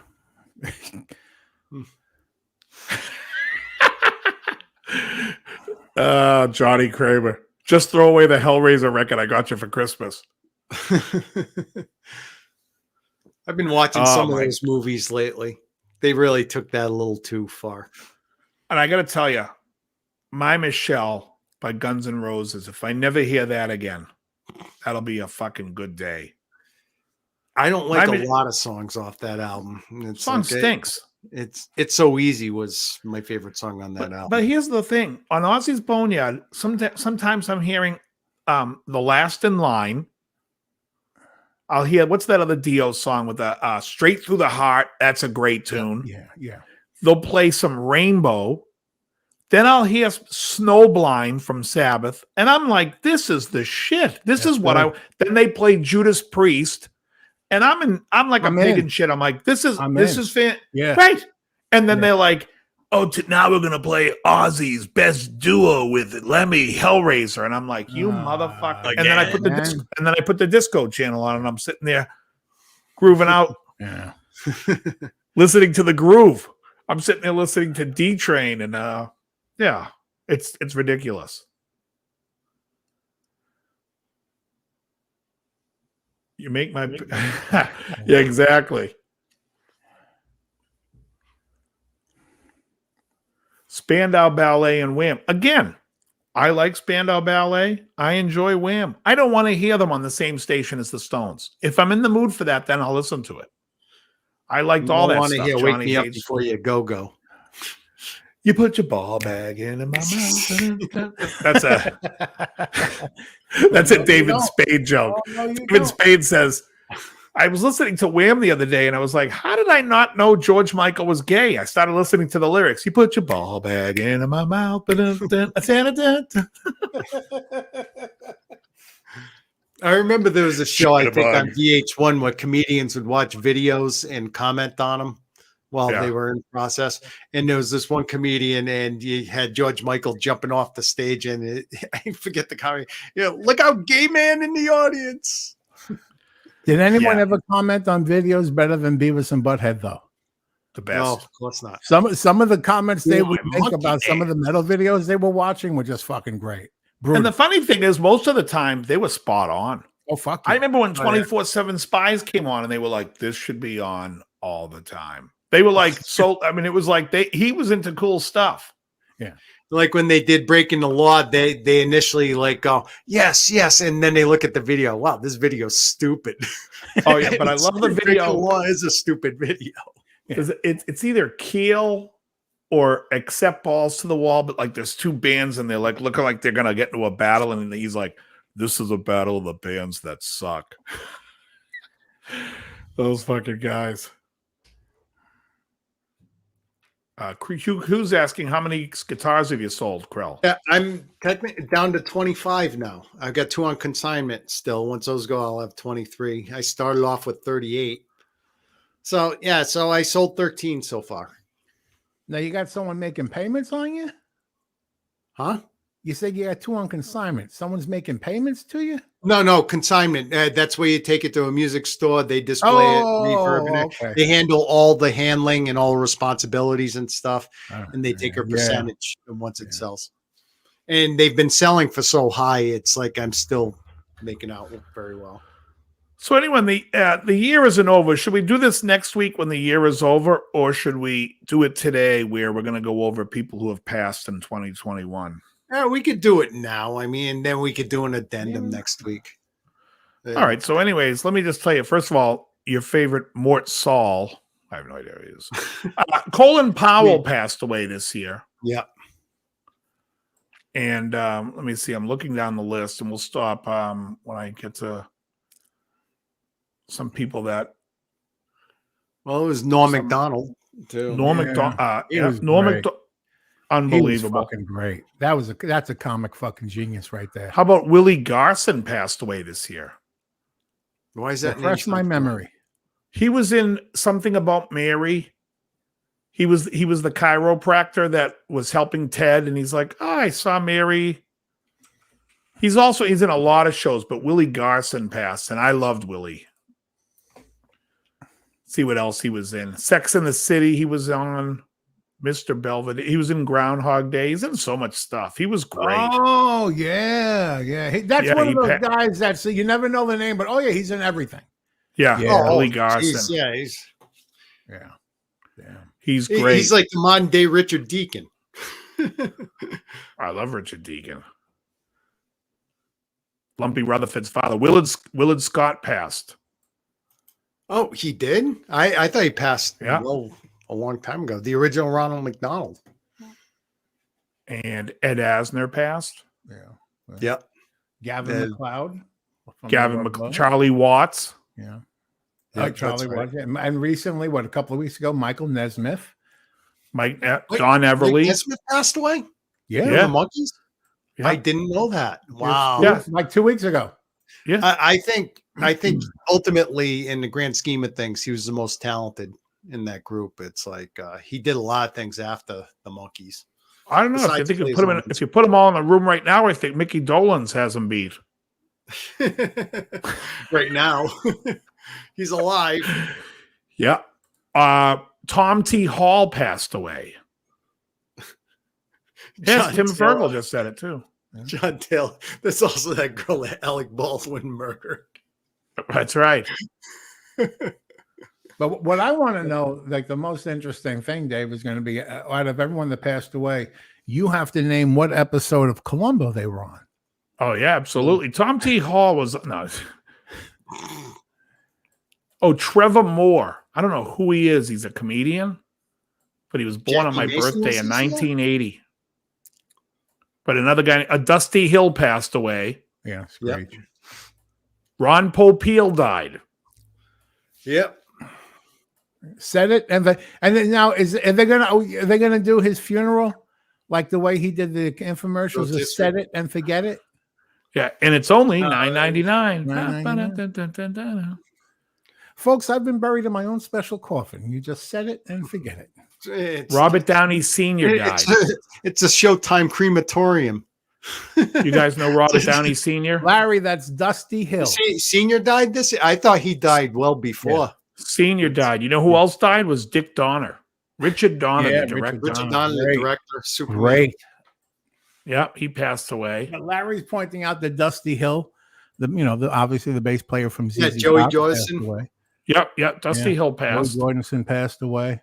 Oh, Joey was what a drummer. Frank Bonner died. And Frank Bonner. Yeah. Herb Tarlick. Ned Beatty died.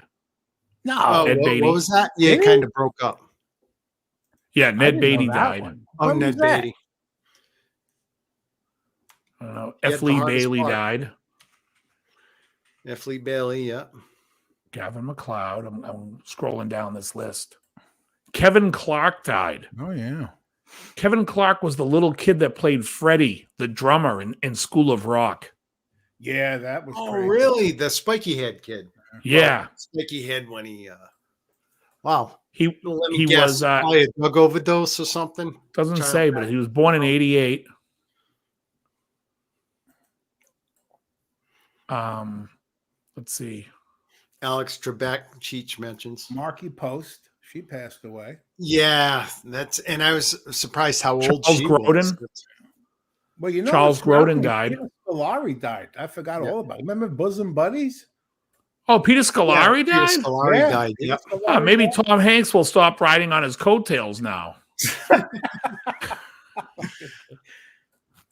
But the best is Hal Holbrook died. I thought he died like 20 years ago. That's No, always been- I if knew someone he was dies and fairly- you thought, he wait, was I on The thought he was Sopranos. dead. No, his He was on career The died Sopranos. 20 years ago. Tawny Katane died, guys. Yeah, that was man. Christopher Plummer. What's her name? Drove into her, rode her on the hood of her car. David Coverdale. Bobby Unser died. The race car driver. Olympia Dukakis died. Bismarcky. Yep, Bad. she's a woman character actress in a lot of different things. Charles Grodin. Yep. Walter Mondale died. Jim Steinman died. Yep. And you remember those bottles of barbecue sauce with the guy that looks like Charles Grodin on it. And of course, one that hurt me personally, because such a big part of my childhood was Billy Hayes, who played Witchy Poo from H.R. Puff and Stuff. That's right. And you know who else died? Do you know who else? Do you know who else died? Felix Silla. Yeah. Well, you're on Me TV just like me. Don't make like you know that. No, I'm You're reading a the thing. same fucking list. He's on the Addams Family. He played Cousin It. Yes. And he also played Tweety on fucking what is that? Buck Rogers. No, Tweaky was Tweaky. no, wasn't Tweaky Mel Blanc? That was the Yeah, voice. that's what I thought. That was The voice. Yeah. Yeah. Oh, was it, DMX, the rapper, died. Cloris Leachman. I didn't get that, there yet. and, I didn't get there yet. They Yeah, said- I'm scrolling down looking at, I'm not doing this off the top of my head, guys. Sonny I'm scrolling. Chiba.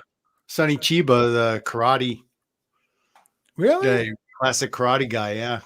Oh, He was awesome. in Kill Bill too. He was the one George that made Siegel. He was, Atari Hanzo steal. yeah. George Tori Siegel Hanzo, died. that was- You guys, Yeah, George that's right. Siegel fans? Oh no.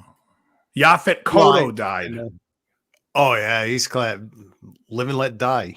Yeah, Sonny Live and Chiba. Let Die and Midnight Run. He played Alonzo Mosley. Dustin Diamond Hold on. died from cancer. Yeah, we mentioned that one. Oh, did he? Yeah. Cicely Tyson.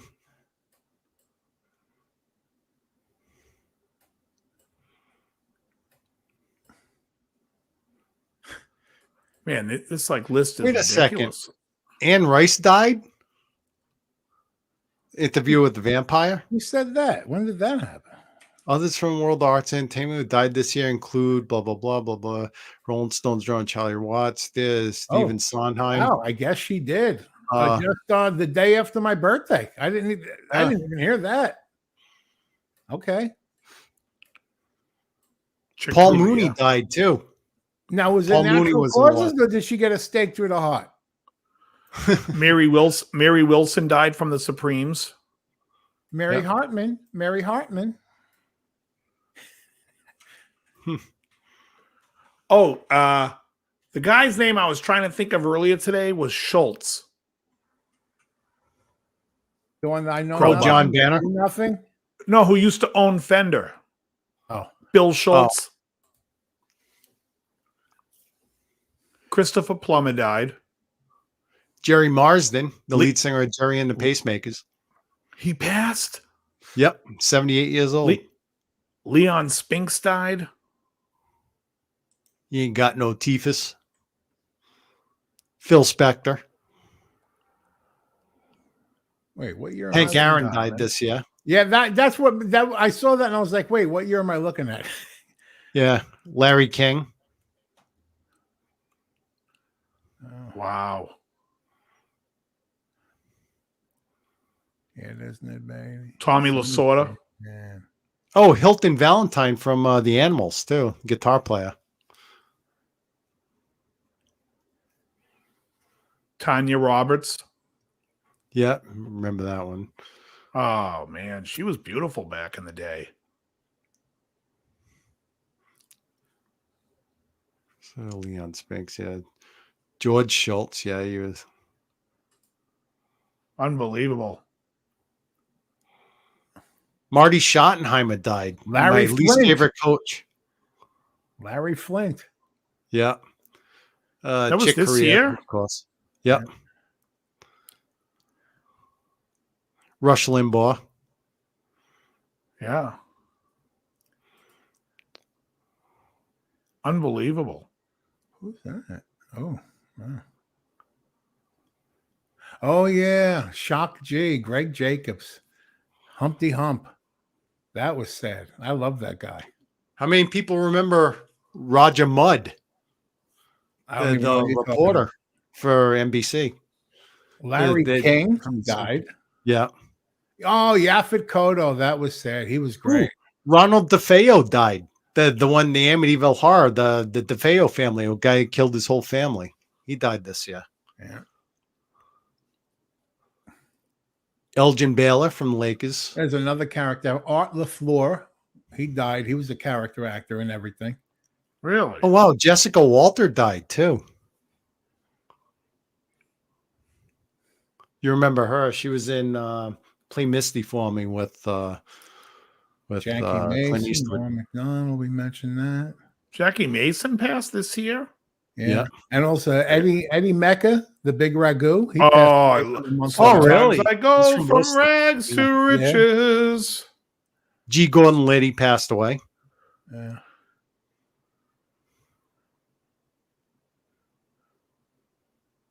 Who Larry Talbot? Who died from a urinary tract infection? Tanya Roberts. She passed away. Yeah. Is that Tanya Roberts? No, I'm just reading them. No, but Larry Talbot. That's maybe he's responding to me saying Tanya Roberts. Stephen Sondheim died. Yeah. Phil Spector, you said him. Michael Collins, Dean Stockwell. I love Dean Stockwell. He was great from Quantum Leap. Oh yeah. That was this year. Wow. Yeah.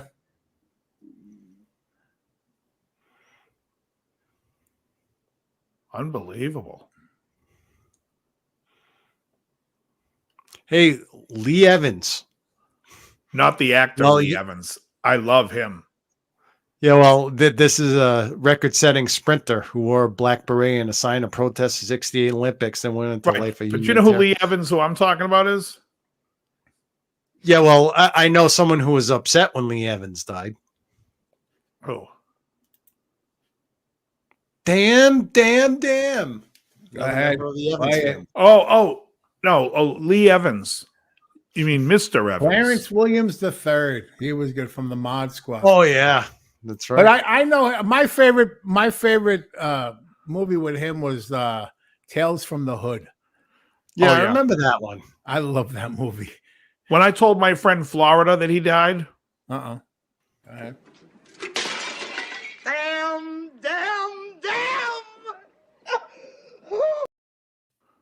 Woo!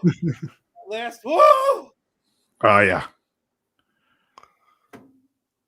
She was acting circles around the cast of that show.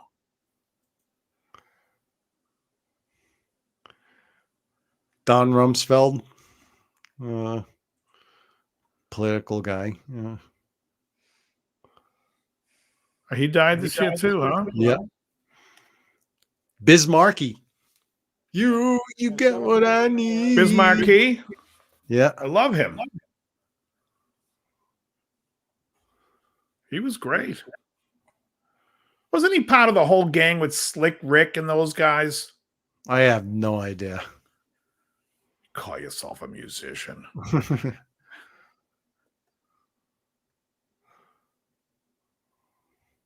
Yeah, Keith Richards is still alive.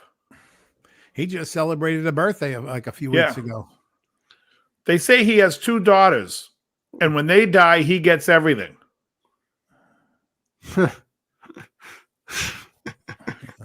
You guys, that's a great joke. Yeah, I got that. Don Everly died too. I said, Joe, Keith Richards died. I mean, Keith Richards has 2 daughters, and when they die, he gets everything. Oh my God. He's going to live forever. Wow. you know, his parents are Adam and Eve. So what do you expect? Oh God, that's bad. Well, crickets. Go ahead. Robbie Steinhardt from Kansas. That was this year or last year? It must have been early 2021. That's sad. I loved Kansas. Kansas to me is a band that does not get any recognition that they should.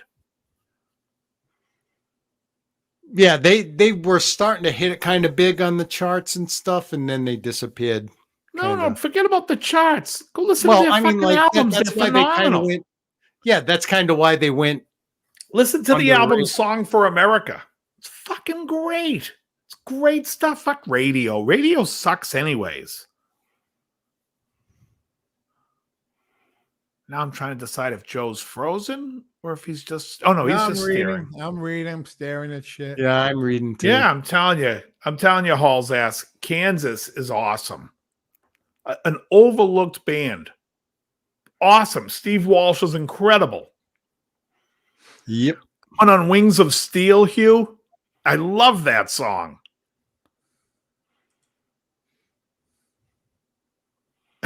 Thanks, Johnny. Left Overture's another great record. Bob So Dole died. That's right. Bob That was Dole. just this past few. This is Bob Dole. Bob Dole Another speaks great in Norm third person, Macdonald. which is great. Left Wow, Overture. Mike Nesmith. That escaped me. December 10th. Yeah, Wow. it was not too long ago. How did I miss that? I had no friggin' It idea. was my birthday, and you were thinking of Only a May that day. That's right. Mask is a great album, Jeff K. Absolutely. What is that song called? Is it Icarus Born on Wings of Steel? Fuck, I love that tune. Song for America is easily my favorite song by Kansas. I think Song for America is the greatest Kansas song, and everyone should know it. That's and you're all when- required to memorize it. compilations. That's You a can great get song, that too. whole album collection What all the about way up Dust in the until. Wind? I don't know. I like that Dust in the Wind.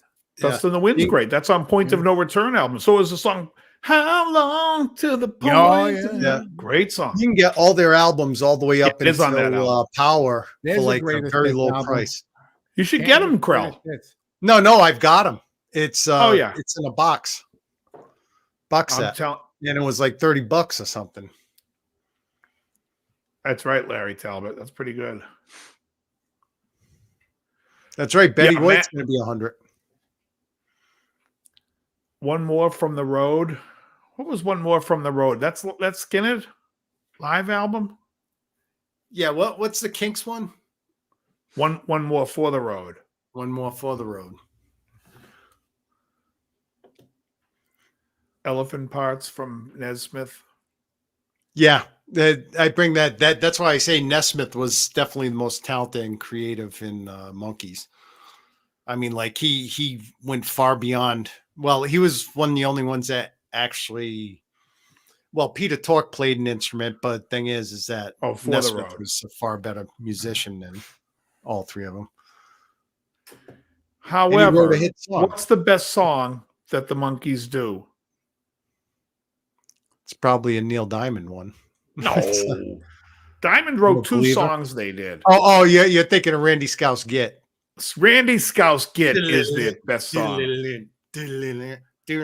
Oh, Oh, yes, Hall's ass. Yes. I'm sorry. I'm all over the place because I'm like, let me pull up the record. Hold on. It's been a while. yeah, and Mike Nesmith's mother was the inventor of Whiteout. Oh, This okay. The song's called Down the Road. Hall's ass, Down the Road. There's that Because you were segment- saying, There's a segment in Elephant Parts where Mike Nesmith is reading something. It says, at this point, Mike's father invented Whiteout. Wait, that's not right. Then he pulls out some Whiteout and he kind of blocks it out on the thing. He puts his mother's name in. parts, it's only parts. Elephant Parts. It was good because Elephant Parts actually was came out in 81. Correct me if I'm wrong. And it was like a video compilations. He made his own music videos, and it's like Lucy and Ramona. Oops, I have to do this to you, but I'm going to put my favorite Monkey song in the chat. Yeah. This is what I think is the greatest Monkey song ever. Let's see if you guys remember it from the show. Is it there? Yeah, it just popped in. When they re-released Daydream Believer on a 45 in the 80s, that was the B-side to it when they re-released it.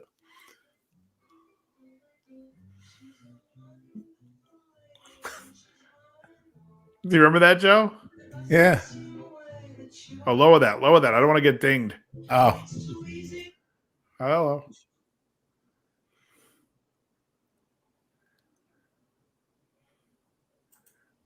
Man, that was a great show. You remember that song? It takes me back. Mickey Dolenz did I'm Going Down, where he's scat singing. I'm going down. No. I'll post that. Old and Busted said the Monkees were the reason I got into music. What's yours, guys? What band got you into music? I would say Hendrix. Me, Elvis. And for me, Kiss and Zeppelin. Yeah. Kiss got me interested. Zeppelin pushed me into the water. But for me, Elvis led to Kiss. Kiss led to the Beatles and Blondie. Then I hit Zeppelin, all that good shit. And the beat goes on. Sonny and Cher. And the beat goes on. The Whispers. I was thinking, and the beat goes on. Oh, I know. I hate that version. And the beat goes on. Wow. Prince and the Revolution for Andrew Collins. Akadacker and Skinner for Alan Robinson. Michael Cross says the Beatles. The Beatles. After the Beatles, there's a band called the Electric Light Orchestra that's been doing it since Walrus. That's been taking it. What's these? I forget the exact quote. It's one of my all-time favorites. Let me see if I can find that quote. Remember that Saturday Night Live skit with Eddie Murphy playing Clarence? He says, well, I was the fifth Beatle, Clarence. We used to call ourselves the Clarences. I taught them how to jerry curl their hair and stuff. My brother the other day we were talking about I mentioned the traveling Wilburys. My brother goes, you mean the traveling Wigberries? Everybody in the band's got a wig. Friggin' Roy Orbison, his wig, friggin' Tom Petty. I don't think George Harrison was wearing a wig. Maybe not.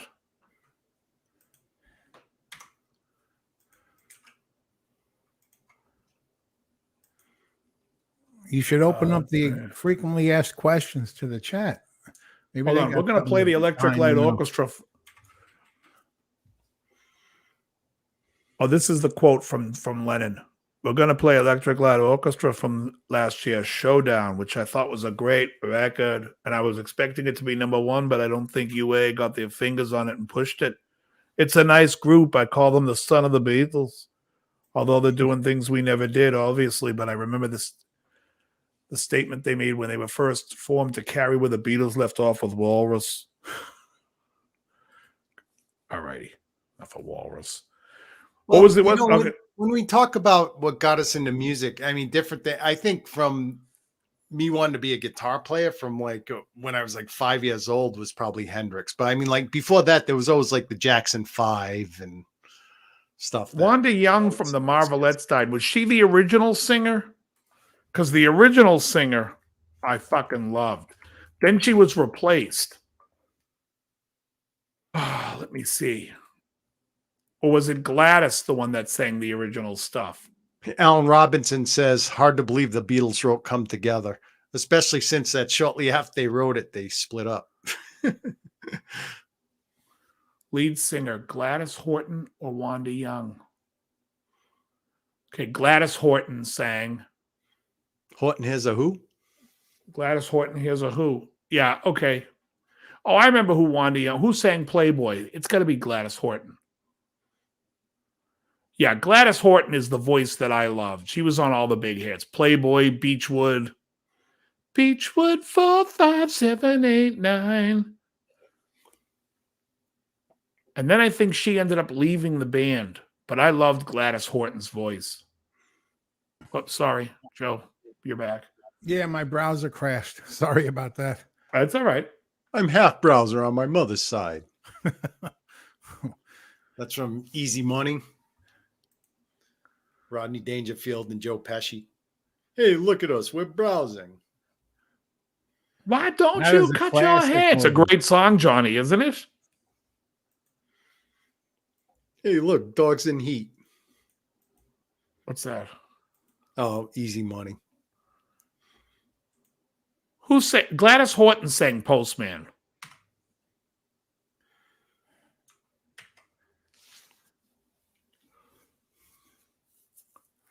All the recognizable songs by the Marvelettes in the early records were all Gladys Horton. Postman, Playboy, Beachwood 4, 5, 7, 8, 9. How long do you intend to browse? That's from Easy Money. Yep. I'll show you my art if you show me your end. Good line in that is Joe Pesci friggin' get out of here, you half a sissy, before I give you a slap.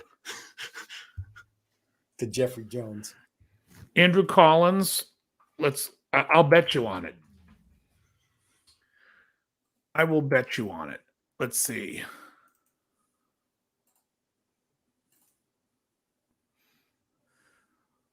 Lead singer on Please Mr. Postman, Gladys Horton.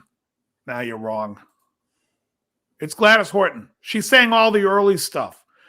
The songs Wanda sang on the first Marvelettes record was Angel, I Want a Guy, So Long Baby, I Know How It Feels, and Whisper. Everything else was Gladys Horton, including the title track, Please Mr. Postman.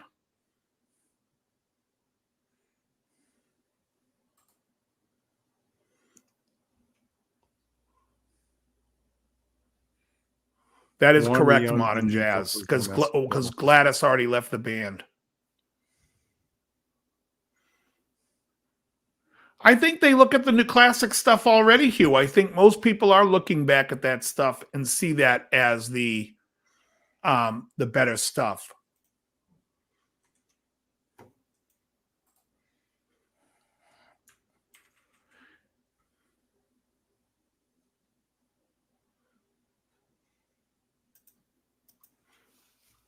Too Many Fish in the Sea, Gladys Horton also sang.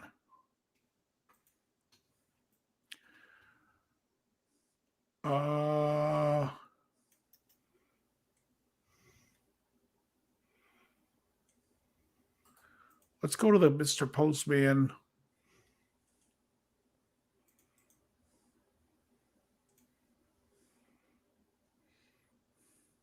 Original version, Marvelettes, blah, blah, blah.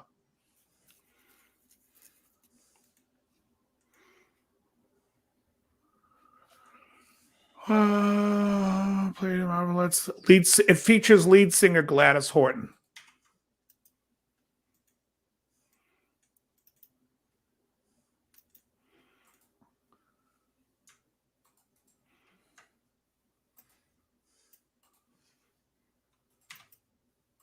There you go.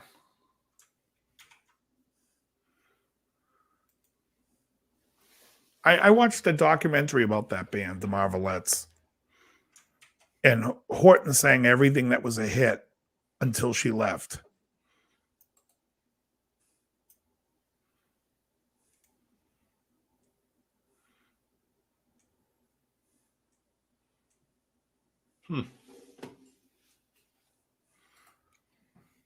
They were like the first band on Motown to have a number one. They were? And they were having trouble within the band, is why the Supremes were actually able to surpass them and do better.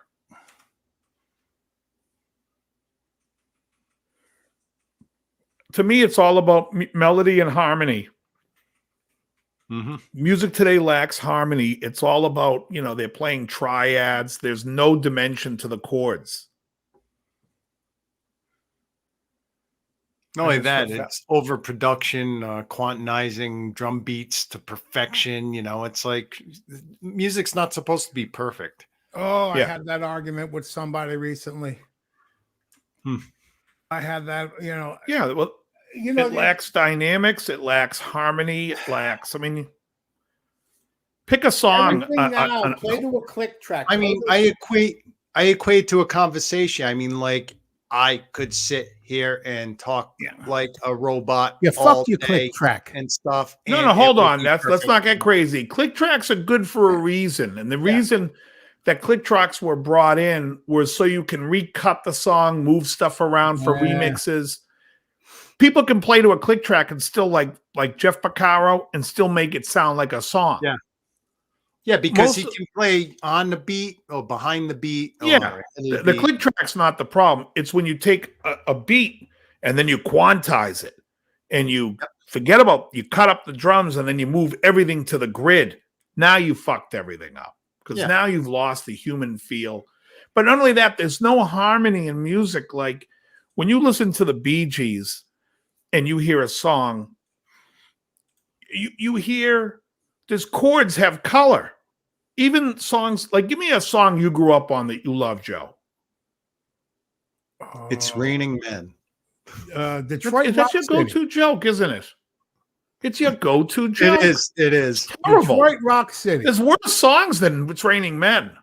Well, it's when you ask a guy what his favorite song is, then they say, "Well, hey, it's Raining Men." Yeah, if I'm in fifth grade, it's right? not. No, there's more subtle. Joke. Maybe Sylvester's "You Make Me Feel Real," Mighty Real. I would question somebody that likes Sylvester more than someone that likes the Weather Girls. Go ahead. What were you saying, Joe? Detroit Rock City. Love that song. You had to go with Kiss, huh? You gotta stay. You see, as a kid. You told me as a kid. You gotta go off something off Destroyer. No. But still, there's that whole which sounds almost like something they would hear in Temple. Him and Gene and Paul. Ya da da da da da da. Ya da da da da da da da. Ba da da da. Right there, davening to this stuff. For those who don't know Yiddish, Hebrew, davening is when they pray and they're going, ya da da da, ya da da da da. I think it was from Fiddler on the Roof, that song. No, but it's still a nicer song than 99% of the stuff out there today. Just to hear Gene go, get up! Everybody go, get up! And moving his head back and forth. Love them, leave them.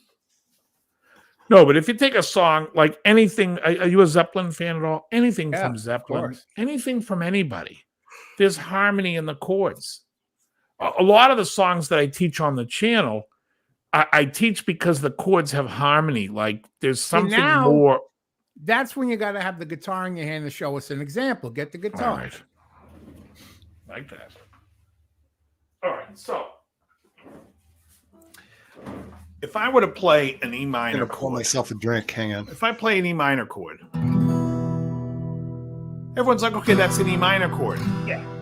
But if you want to add harmony to that E minor, adding a 7 and a 9, we have this chord. Yeah.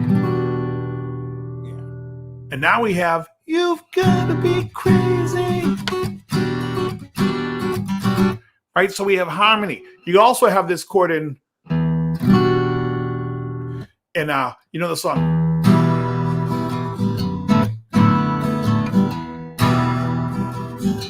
Then Jerry Beckley comes in with.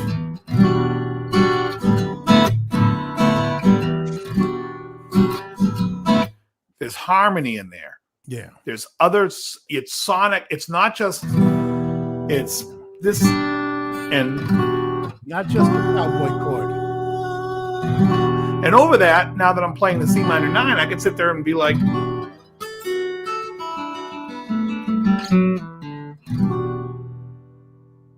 right? Because there's a D in that chord, so I can outline a D.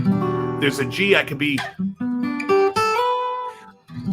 I'm sorry, over it. You called that a C minor 9. Shouldn't you have called that an E. E7 flat third 50th on? Nope, it's an E minor 9. And why is it an E minor 9? Because it's an E minor. We add the 7, and then we add the 9, which is. I'm sorry, but that's not how he plays it. Exactly. This channel's going to get shut down for fingering A minor. Ooh, A minor. So, like when you hear those songs when we were kids, All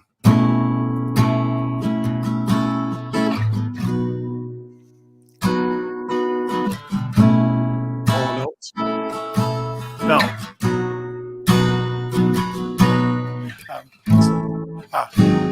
I'm not in love. Oh, okay. It's the same chord. Don't forget it. It's just a silly face. At CC. Just because I call you up. Don't get like there's harmony in these chords. Has a rich sound. You know what I mean? Yeah. And today they don't do that anymore. Now everything's just, you know. Yeah. Well, you can play the chords you are playing. You can play just those chords and need nothing else. You don't even you don't. Yeah. And you could also do.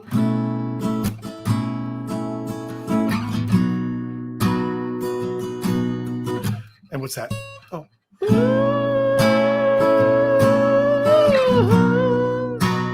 I take an octave lower.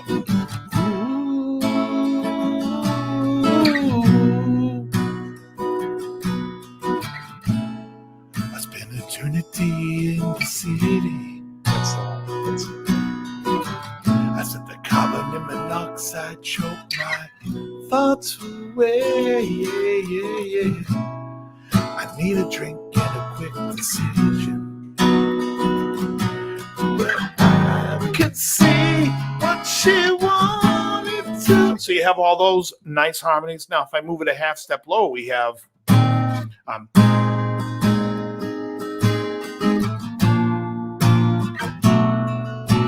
How long has this been going on? Well, your friends and your fancy persuasion don't admit that they part. You know, so it's you have all that those nice chords. That's music to me. That's like what makes Steely Dan really nice. When you have all those nice rich harmony stuff, whether it's the doobies and like.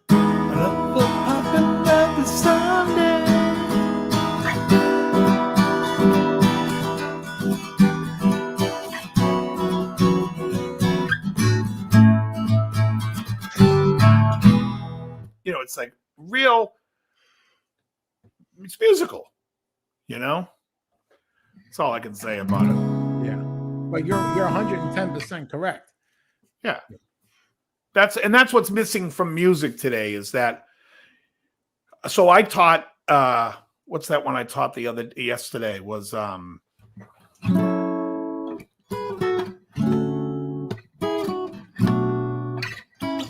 to see that. These chords are ridiculous.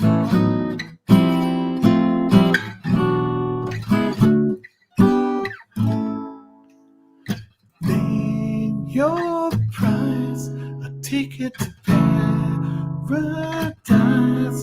I don't know if I'm gonna take it, but I'm done. I searched high and on. If there's a shortcut, I'd have found it. But there's no easy way around it. Light of the world, shine on me. Love is the answer. Like, those are nice songs. You know what I mean? Yeah, they don't do those, you know, they don't do that anymore. Well, how about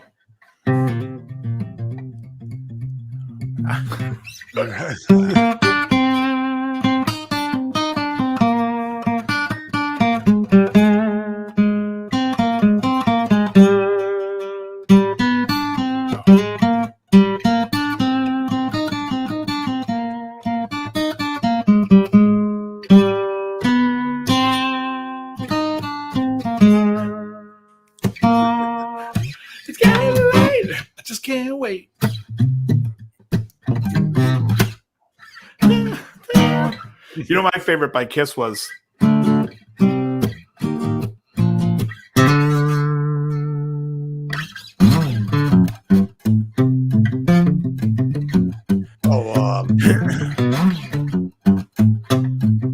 what was that? Give Her All I Need. I'm in love and I'm dreaming about her. Now she's mine and I spend my time dreaming about her. I'll love her all I can. You gotta love the Gene. Anytime there's that. Song for George, that's what's his face, isn't Eric it? Johnson. Yeah, I don't know it. I just remember I used to know a guy that used to play that song, and I'd always be like, "What are you playing?" He's like, "Song for George." Who's George? But you got like,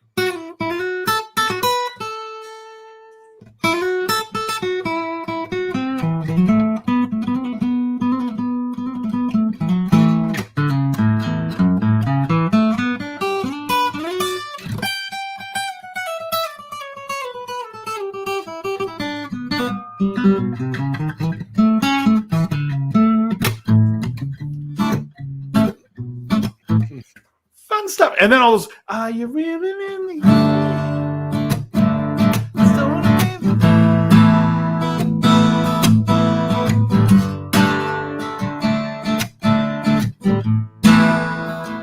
you know, nice chords. G add 9 to an A sus2 or an A add 9, whatever you want to call it. Nice stuff. Steely Dan was awesome. Were they not? Oh yeah. And then if you want to play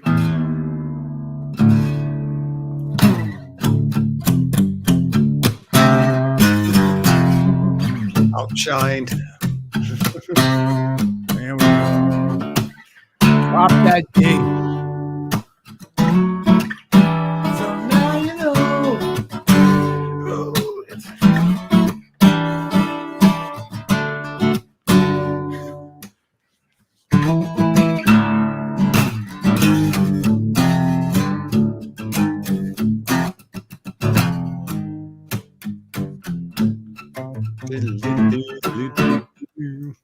Yeah, killer stuff. All that stuff. Or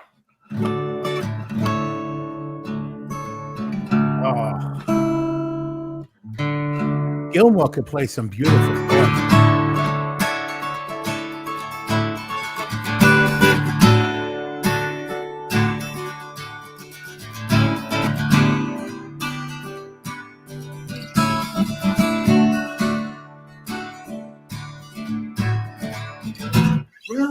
run. Killer shit. I live in Wish Upon it. Oh God, John Taylor. Awful. Oof.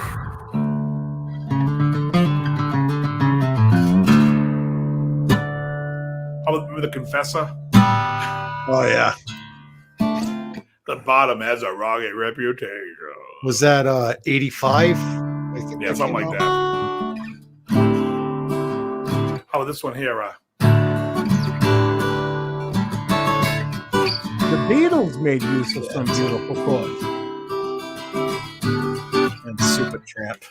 Yeah. Beatles did Like- what? The Beatles had some nice chords. Beautiful. Beatles. Beautiful. Let's see. Let's put a little capo here. And that was the song that came to mind when I thought of it, yeah.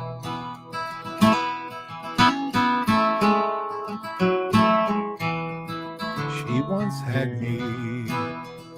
We talked until two. Bluebird. Yes, Wait, Bluebird? Bluebird? Bluebird or Blackbird? Oh, it was a Blackbird. Yeah, Blackbird singing. it. Bluebird was Buffalo Bluebird's- Springfield. Yeah. No, Bluebird is it's also Wings. It's on Oh, okay. it's on Band on the Run.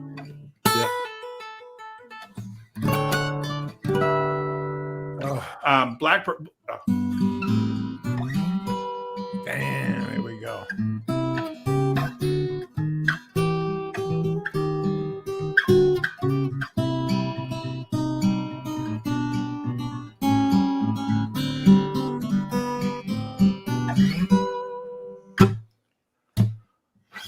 Birds singing in the distance.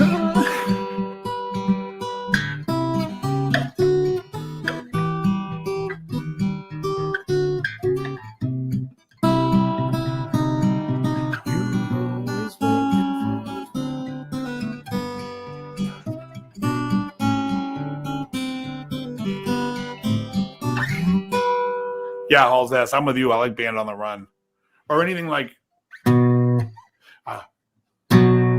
was it? Yeah.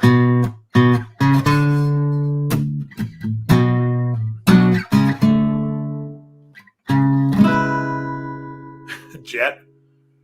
You guys remember Jet? Yep. We all know it. Y'all know what Jet really means. What does it mean? No, it's Jellyfish does a cover of Jet. I love that one. Ladies and gentlemen, Linda McCartney. Yeah, right. Well, I believe Jet was the name of the dog, right? The dog's name. I always liked what is it? Sit inside these four walls. Stuck inside forever. Never see no one. Nights again. That's actually some poetic thing. Never seeing no one. A double negative.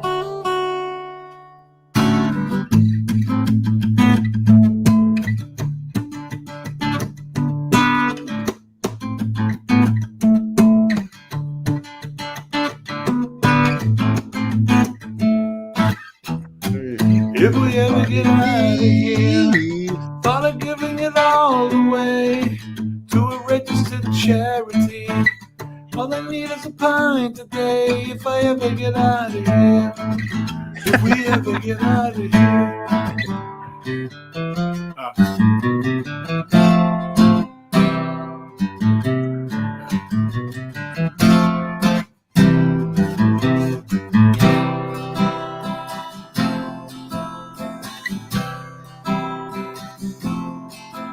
Well, the rain exploded with a mighty crash as we fell into the sun. And the first one said to the second one, I hope you're having fun. Band on the run. Band on the run. That's as high as I can get. There's some songs that I just sing and get a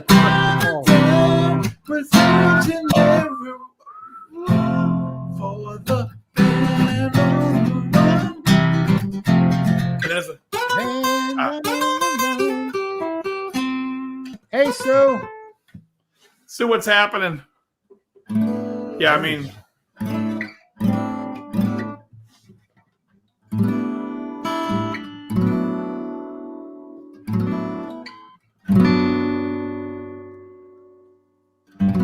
Richard, don't thank him. Thank me. I told him to pick the fucking guitar up. I knew we were dying.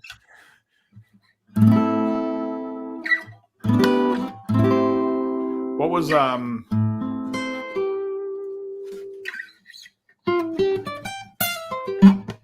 Oh, long distance runaround. Oh, yes.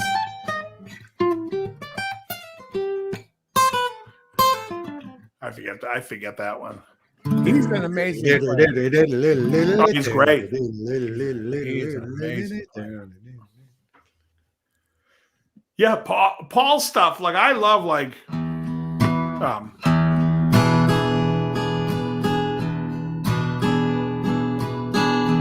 every night I just want to get out of my bed.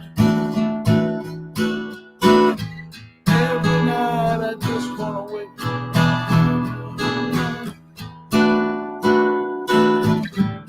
up. What is that next chord? Every night I want to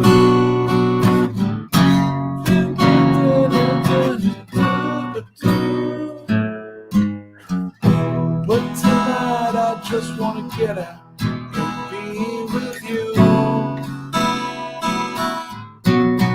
And be with you. I'll go on.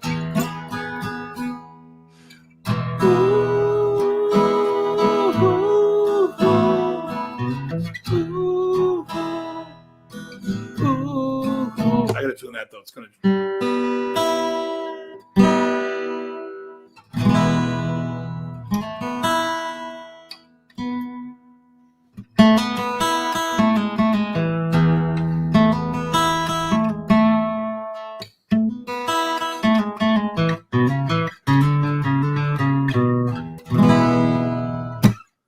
Lonely is the night. Fun stuff. I'm a jukebox when it comes down to it, right, Joe? Behind Blue Eyes. Huh? Behind Blue Eyes. Dave's favorite song. I hate the song. That's I like know, but it's a beautiful. It's that. This beautiful. I'd have to hear it. I'd have to hear it because there's an inversion to that chord. I'd have to. I'll pull it out for you though. Do you have? You really your own hate the interpretation? song that much? I hate that song. Well, Really? he could always do "Rock Me Tonight." Oh please. Well, it's Yeah, all yeah, right. How about what was the one I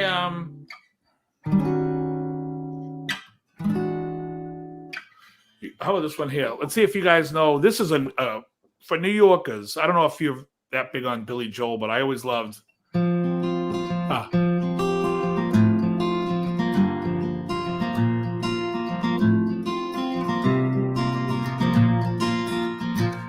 They say the days are not the best of times, but they're the only times I've ever known.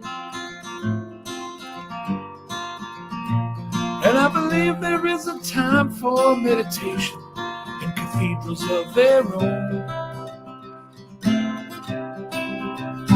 Now I have seen that sad surrender in my lover's eyes, but I can only stand upon and sympathize, 'cause we are only what our situation hands us. It's either sadness or euphoria.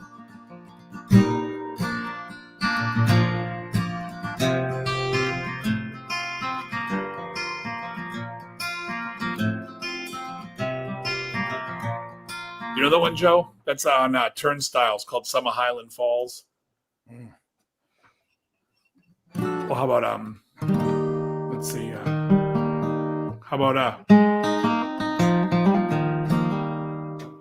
tonight I'm gonna break away. Oh, that's a great song. Reason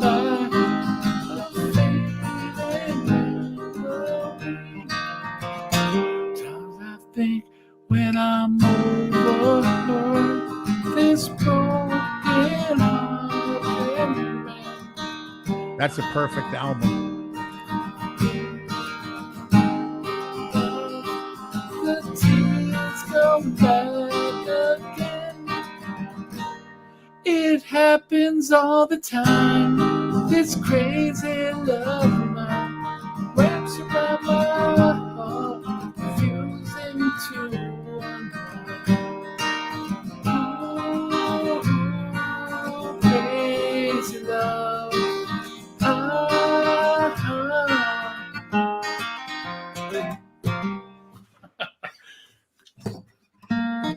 Seals and Crofts. Mm-hmm. Darling, if you want me to be closer to you, get closer to me.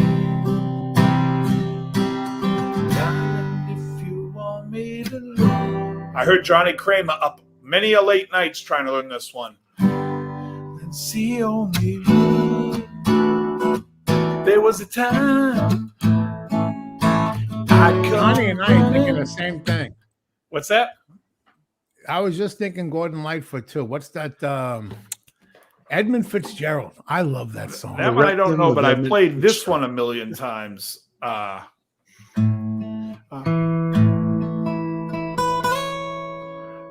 I do it with two guitars, so.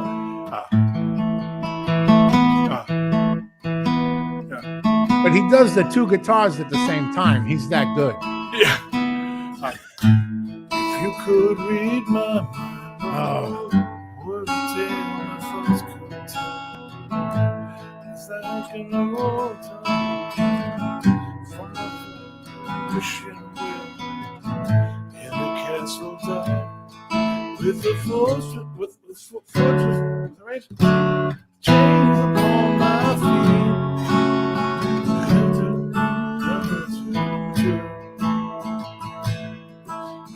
Movie queen, the babies if you could read my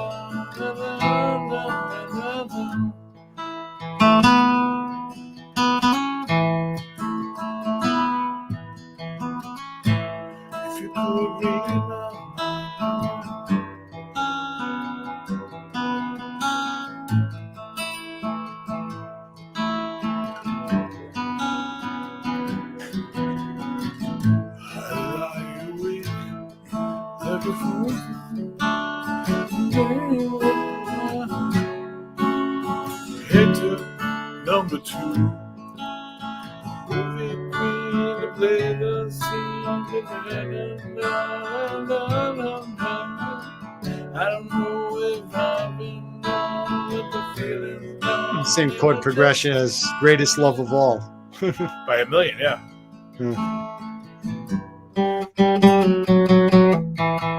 You got to hit us with a little Simon and Garfunkel. Oh, The Sounds of Violence. Now let me ask you a question about your capo. I see you screwing and unscrewing. You don't like the old squeezy ones? That are no, because I control the tension this way, which means how much pressure I'm putting on it. I don't want it to over because then it'll go sharp. Because I know you were doing it for a reason. I said there's the reason he's doing that. All right. Fucking smart. So I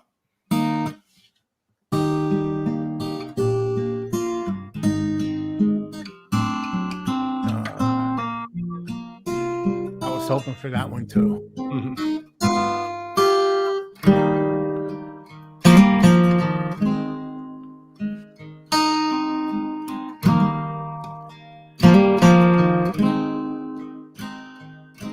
when you're weary, feeling small, when tears are in your eyes, I'll dry them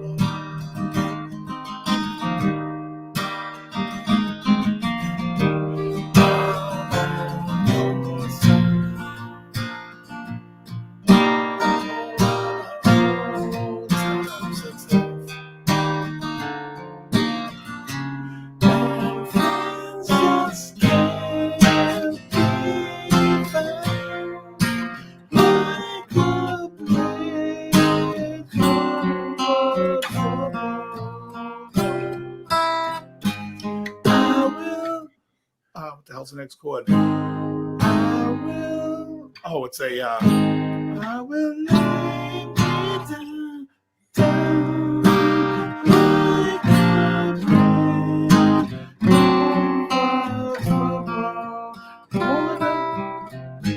I will lay me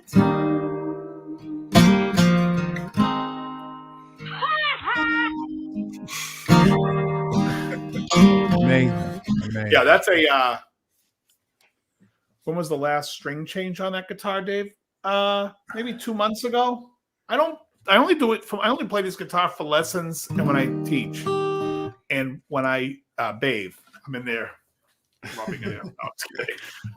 Move, sail on, sail on down the line. When there's another Lightfoot song I used to play. What was the one that's like? It's like so basic. Sundown. I've been Sundown.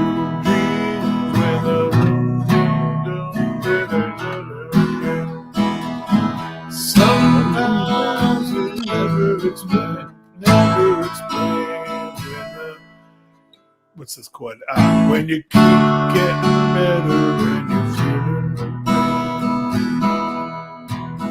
A lot of these songs I played two guitars with. Like the next lesson that I'm going to record doesn't mean the next one coming out because I already have 2 or 3 in the can. Is you are here and more, and then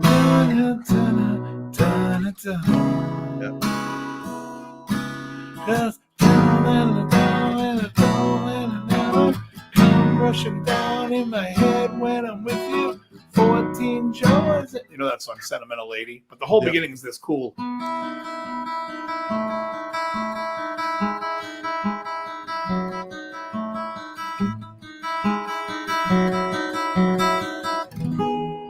You know, it's a cool. It does it in and out like that. So I'm going to teach that now. How about this? Here's Krellbau's favorite song. Everybody's seen the sun. Oh, Jesus. Everybody's seen the sunshine. Everybody to the chat. The chat. I told Dave I saw the Get Back documentary, the Peter Jackson there. And I said, if I don't hear I've Got a Feeling again for the rest of my life, I could stay a happy guy, because it's like, man, they've really plunged that into you in that friggin' thing.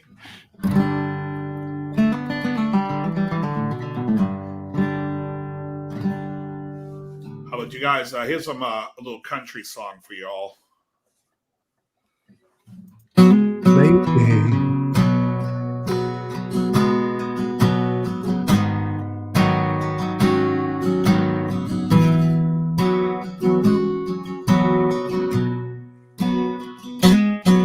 I still feel 25 most of the time. I still raise a little cane with the boys. Honky tonks and pretty women. Yeah, I'm right there with them, singing above the crowd and the noise. Sometimes I feel like Jesse James, still trying to make a name, knowing nothing's gonna change what I am. I was a young troubadour when I wrote it on a song, and I'll be an old troubadour when I'm gone. It's time for a gooey caramel. There you go. Guitars and bars.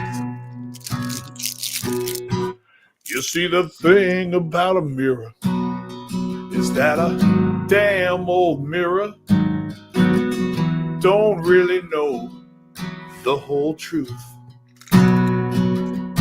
It don't know what's deep inside or reads between the lines, and it's no indication of my youth. Sometimes I feel like... Great fucking song, by the way. That's George Strait. He's great.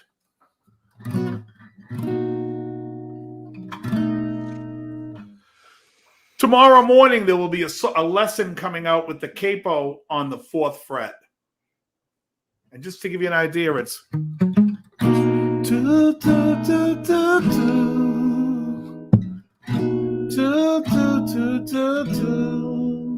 As around the world sun, the earth knows it's revolving, and the flowers know to bloom in early May. That I'll be living. That will be tomorrow morning for you to learn. I'm doing a capoed version of As. One of my favorite songs to play live. I love that song. I just reminded him of Vienna by Billy Joel. Slow down, you crazy child. You're so damn for a juvenile, but maybe sometimes you know.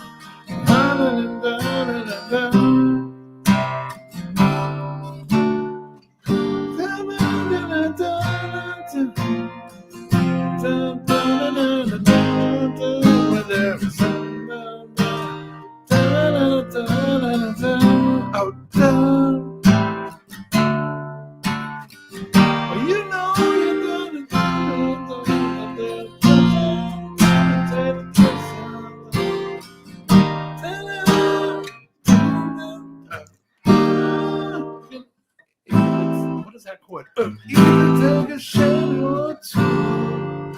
Ooh, when will you realize? What is it? Vienna waits for you. I love Vienna. I did a lesson already for Vienna. But yeah, As You tomorrow comes out on the 4th fret capo. Way better to sit down on an acoustic guitar and play it. But yeah. So that was fun with the acoustic. Can't find my way back home. I'll do that one as the last one of the evening. That's in drop D.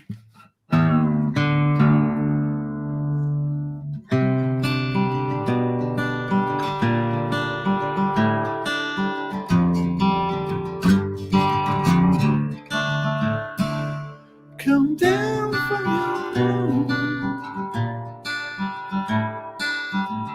Somebody holds the key. You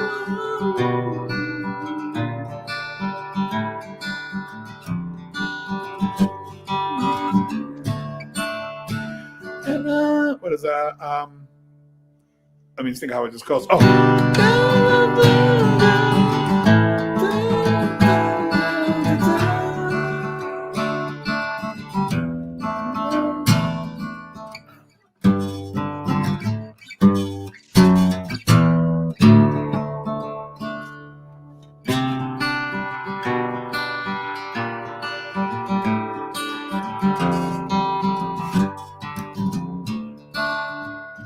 And on that note, how about this one here? I'm sorry. Oh.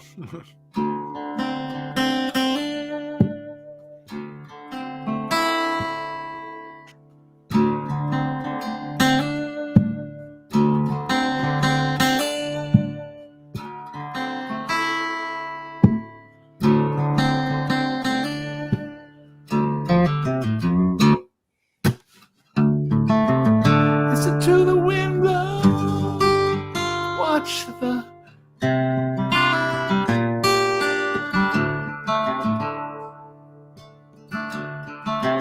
run in the shadow.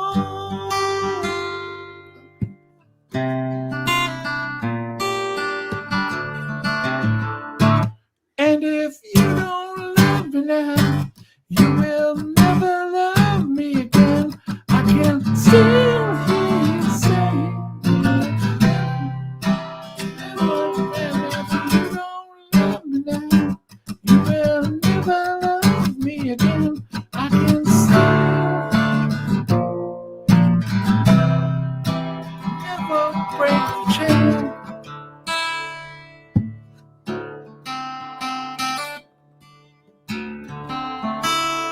That's a fun one to play. Yeah, Lindsay's awesome. Awesome. There's all kinds of music. Like I said, the reason why music stinks today is because nobody cares about harmony anymore. It's really simple down, dumbed down music of 3 chords. And if you want to understand what I'm saying is go listen to Baby by Justin Bieber. Ugh. And then go listen to Dirty Loops. Reharmonize the song. Look up on YouTube, Dirty Loops Baby. And you'll be like, holy shit, that's amazing. These guys, they're from like Sweden or something.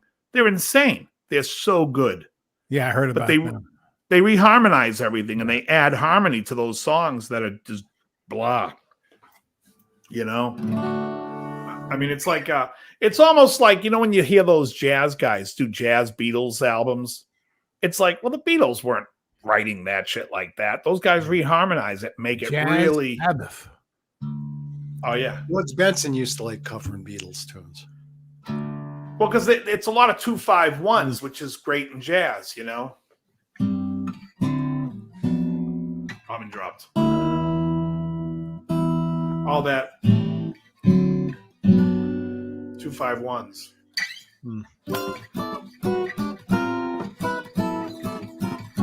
Yeah, giant steps. But that's all like, see, this is like when and we did up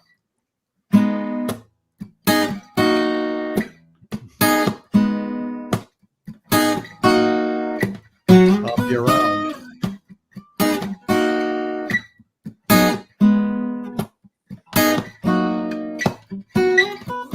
great. This is our fork in the road. Well, anyways, Yeah, that takes me back to when I was a kid. The art of rhythm guitar is a lost art. Yeah. Well, I mean, I don't know if it's so. My buddy, I have a buddy named Al, and I turned him on to TikTok because he likes, let's say, large-chested women jumping around on TikTok. Anyways, now he's been sidetracked with some of these Brazilian girls that play bass. Oh, they're amazing. And there's like amazing, and they're fucking amazing. And so then we found out what songs because he was like, I want to know if the song she's playing, is that the bass line to the song, or is she coming up with that bass line? So then we find out it's actually the bass line to the song. These songs this like little kid is singing to is phenomenal. Yeah. Yeah. Yeah, Pam, I'm talking about Queenie. It's incredible what these bass, like, it just makes me feel sad for this country, because I think no matter where you go in other countries, there's real music being made. But here it's just become vapid. It's just vapid. Yep. It's become assembly line. Yeah. So they found the selling formula. No one's going to fuck with the formula because it's making the money. Right. Yeah. And there's a time the formula actually had chord progressions. I don't know if it's making money. I think they're losing money. But that's what's sad. It's like he proved this point because everything he played, if you didn't know those songs, you would think he was just playing beautiful acoustic instrumentals. Yeah. You know? Yeah, well, the melody and the chord progression speak for themselves. It's like so Johnny, the reason I don't play the Epiphone live is that doesn't have a pickup. And the Takamini's pickup system is phenomenal. I wish you could actually be there, Johnny, at a gig when I'm playing, because people will always come up to me saying that guitar sounds unbelievable. It does sound good. And I'm like, it's not by my doing. It's that cool tube preamp that's in that Takamine, those Japanese Takaminis. That's phenomenal. Yeah, Hugh Caldwell called it. Anyways, next week we're going to have Hugh Caldwell come into the thing. So Hugh, what I'm going to do is I'm going to email you. Now I'm trying to think, you're 5 hours ahead. So 9 o'clock your time is 2 o'clock in the morning. Is it 2? Yeah. So 2 in the morning, I'll send you a link to pop in. We usually talk a bit what we're going to talk about and stuff, and just make sure everyone's mic's working. And then we go on at 10. It's not in the lyrical content. I mean, yes, the lyrics are bad today, but I mean, there was some bad lyrics back in the day. Yeah. If you want to listen to bad lyrics, listen to Baby. Let me hold on a second. I got to pull this up. Baby, this is ridiculous. No. Even worse. I think, like, I love Peter Frampton stuff, but I think his lyrics, he could be the worst lyricist of all time. And I have to play these songs and write out the lyrics on these things, so I see the lyrics and I'm like, what the hell is this? Shadows grow so long before my eyes and they're moving across the page. Suddenly the day turns into night, far away from the city, but don't hesitate because your love just won't wait. What? Yeah, the melody carries it, not the lyrics. I can see the sunset in your eyes, brown and gray and blue besides. Clouds are stalking islands in the sun. I wish I could buy one out of season. But don't hesitate because our love won't wait. I mean, that's not necessarily what I would call. Sounds like haiku. All right, but you know, there were a lot of narcotics that went into songs back then. Oh, I'm just saying the lyrics aren't that important. And John Paul Jones said to Robert Plant one time that lyrics don't matter. And so Robert Plant wrote the song about him picking up a tranny at the Royal Orleans Hotel, and that's what the song Royal Orleans by Zeppelin's about. That's why at the end he's going, Whiskers. They called her / him Whiskers, because in the morning he had whiskers and they were like, Whiskers. Anyways, it's I never thought that his lyrics always baffled me. Show Me the Ways, another one. I'm just like, what the hell is he saying? Wow. After all, because I prefer the Takamini's got a wider neck, so I like the wide neck. I'll play the Takamine next time. I'll bring it upstairs, and you can hear it, Johnny Kramer. I think you're going to be like, that Takamini's the bee's knees.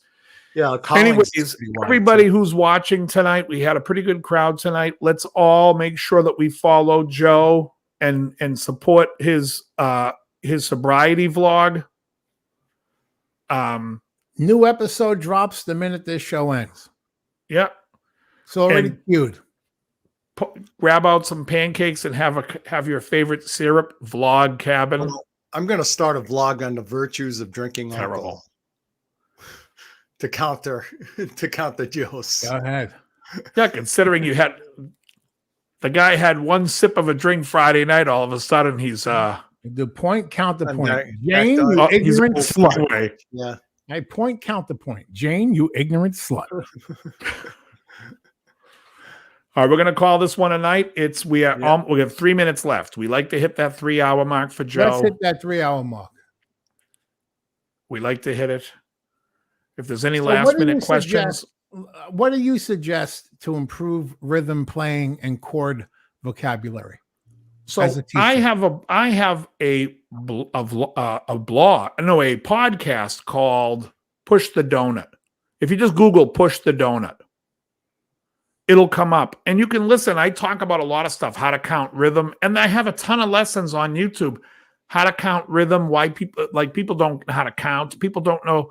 How many times have you said to a drummer, hey, play a shuffle? And then you're like, what the hell are you playing? That's not some don't even know what a shuffle is. In the drummers. When you search Push the Donut, make sure you have safe search on. Just for anybody with something entirely different. Yeah. Anybody in the chat that's not familiar or anyone watching Let's push the balloon on who doesn't know what a shuffle is, that's what a man does about 3-4 in the morning when he wakes up and got to get to the bathroom really quick. It's the curly shuffle. Yeah, doing knuckle shuffle on the old pistol. Now, sometimes you can't even get the light on, so it's a blind shuffle. I did that the other night. My foot went right into a fucking Cube 80 XL, my Roland Cube 80 XL. And I even said, you fucking dumbass, when you put this there the other night, you said to yourself, I'm going to walk into this fucking thing. Unreal. What was that noise? That's a friend texting me about to ask, are you coming to the 1 o'clock meeting? Any advice for someone trying to start band? Yes. Make sure you're the worst person in the band. Oh, yeah. No, I'm not kidding. No, I agree with that. I always want to be the worst player in the band. I want to be the one that's forced to work the hardest. It's not always going to work out that way, but that's what you want to do. When you play, you want to make sure you're the worst one in the band. Because that way you learn. I'm serious. You want the weight on you. Look, if I called the text, that's exactly what the text was. Are you coming to the meeting? Sorry. That's because if you play with musicians better than you, you're going to learn from them. But if you'll always learn. In the room, you'll always yeah. That's the trick. Any band, make sure they're better than you, and that you feel they're better than you. And if you can't find people better than you, you might want to reassess how good you are. There's plenty of people that are better. If you can't find anyone better than you, buy a loop station. If you can't find anyone better than you, you might have Dunning-Kruger, but you might have Dunning-Kruger. If you can't find someone better than you, you might have Dunning-Kruger. You may be. Anyways, it's a process, old and busted, but you'll do it. Just find people that are fun to play with and have a good time with it. We'll see you next week, and we'll also be here next week with Hugh Caldwell. It is 1 o'clock. I want to thank everybody for coming in and hanging out with us tonight. I had a lot of fun. And a lot of fun Christmas, tonight. Everyone. Merry Christmas. Quickest 3 hours on the web. Next week we have Hugh Caldwell that's going to come in. It'll be just the three of us. And then the week after that, we have Ken Haas from Reverend Guitars. He's a great guy, a lot of fun, and a big Pink Floyd fan, by the way. And great guy. Now, is this someone you actually know, or just someone you? Oh yeah, no, I know Ken. Oh, great. I know Ken. Yeah. Yep. The week after that, the guy I don't know, but he's from Copper Sound Pedals, but he's a friend of my friend Jerry's, and I don't know if Jerry's still in the chat. Mandelbaum, man, you think you're better than me? That was Mandelbaum. You think you're better than me? Earlier, I was reminding him of the other Seinfeld episode. You know, Gordon Lightfoot, the wreck of the Edmund Fitzgerald. I love Ella Fitzgerald. No, he goes, I love Edmund Fitzgerald. No, it's Gordon Lightfoot. No, I'm pretty sure it's Edmund Fitzgerald. No, it's Gordon. The Mandelbaum one's great, though, when he's like, how come you let me lift up the TV when you know it was bolted? We thought you could lift it. All right. Hey, thank you, Richard the Falcro, and everyone that watched the show tonight. We appreciate it. Everyone, after this, I'm going to settle down, and then I'm going to watch Joe's vlog tonight. I suggest you do the same. Joe, can I get you to post your page in here? Yes, let me get that. Well, I'm going to get caught up on the videos of Mike Nesmith dying because I just totally missed it from 2 weeks ago. I'm holding strong at 110 subscribers. It went up to 111 and dropped right back down. Oh, come on, guys. We got to get him back up to 111. Oh, shit. We've given you a lot of entertainment tonight. Yeah. Norm Crosby's coming on. The link didn't copy correctly. Sorry, everybody. There we go. You know, since I started doing this show, I've been losing subscribers. So it's like, it's not like you went from 3 to 2. Yeah, it went from 117 to like 113. Oh, really? Yeah. Yes, Hall's ass, all East Coast. Let me see where my outro is. Good night, everybody. Love every single one of you fuckers. Absolutely. Yeah, very good. Good. Whiny bitches. Very good. Okay, goodbye, Ted. Goodbye.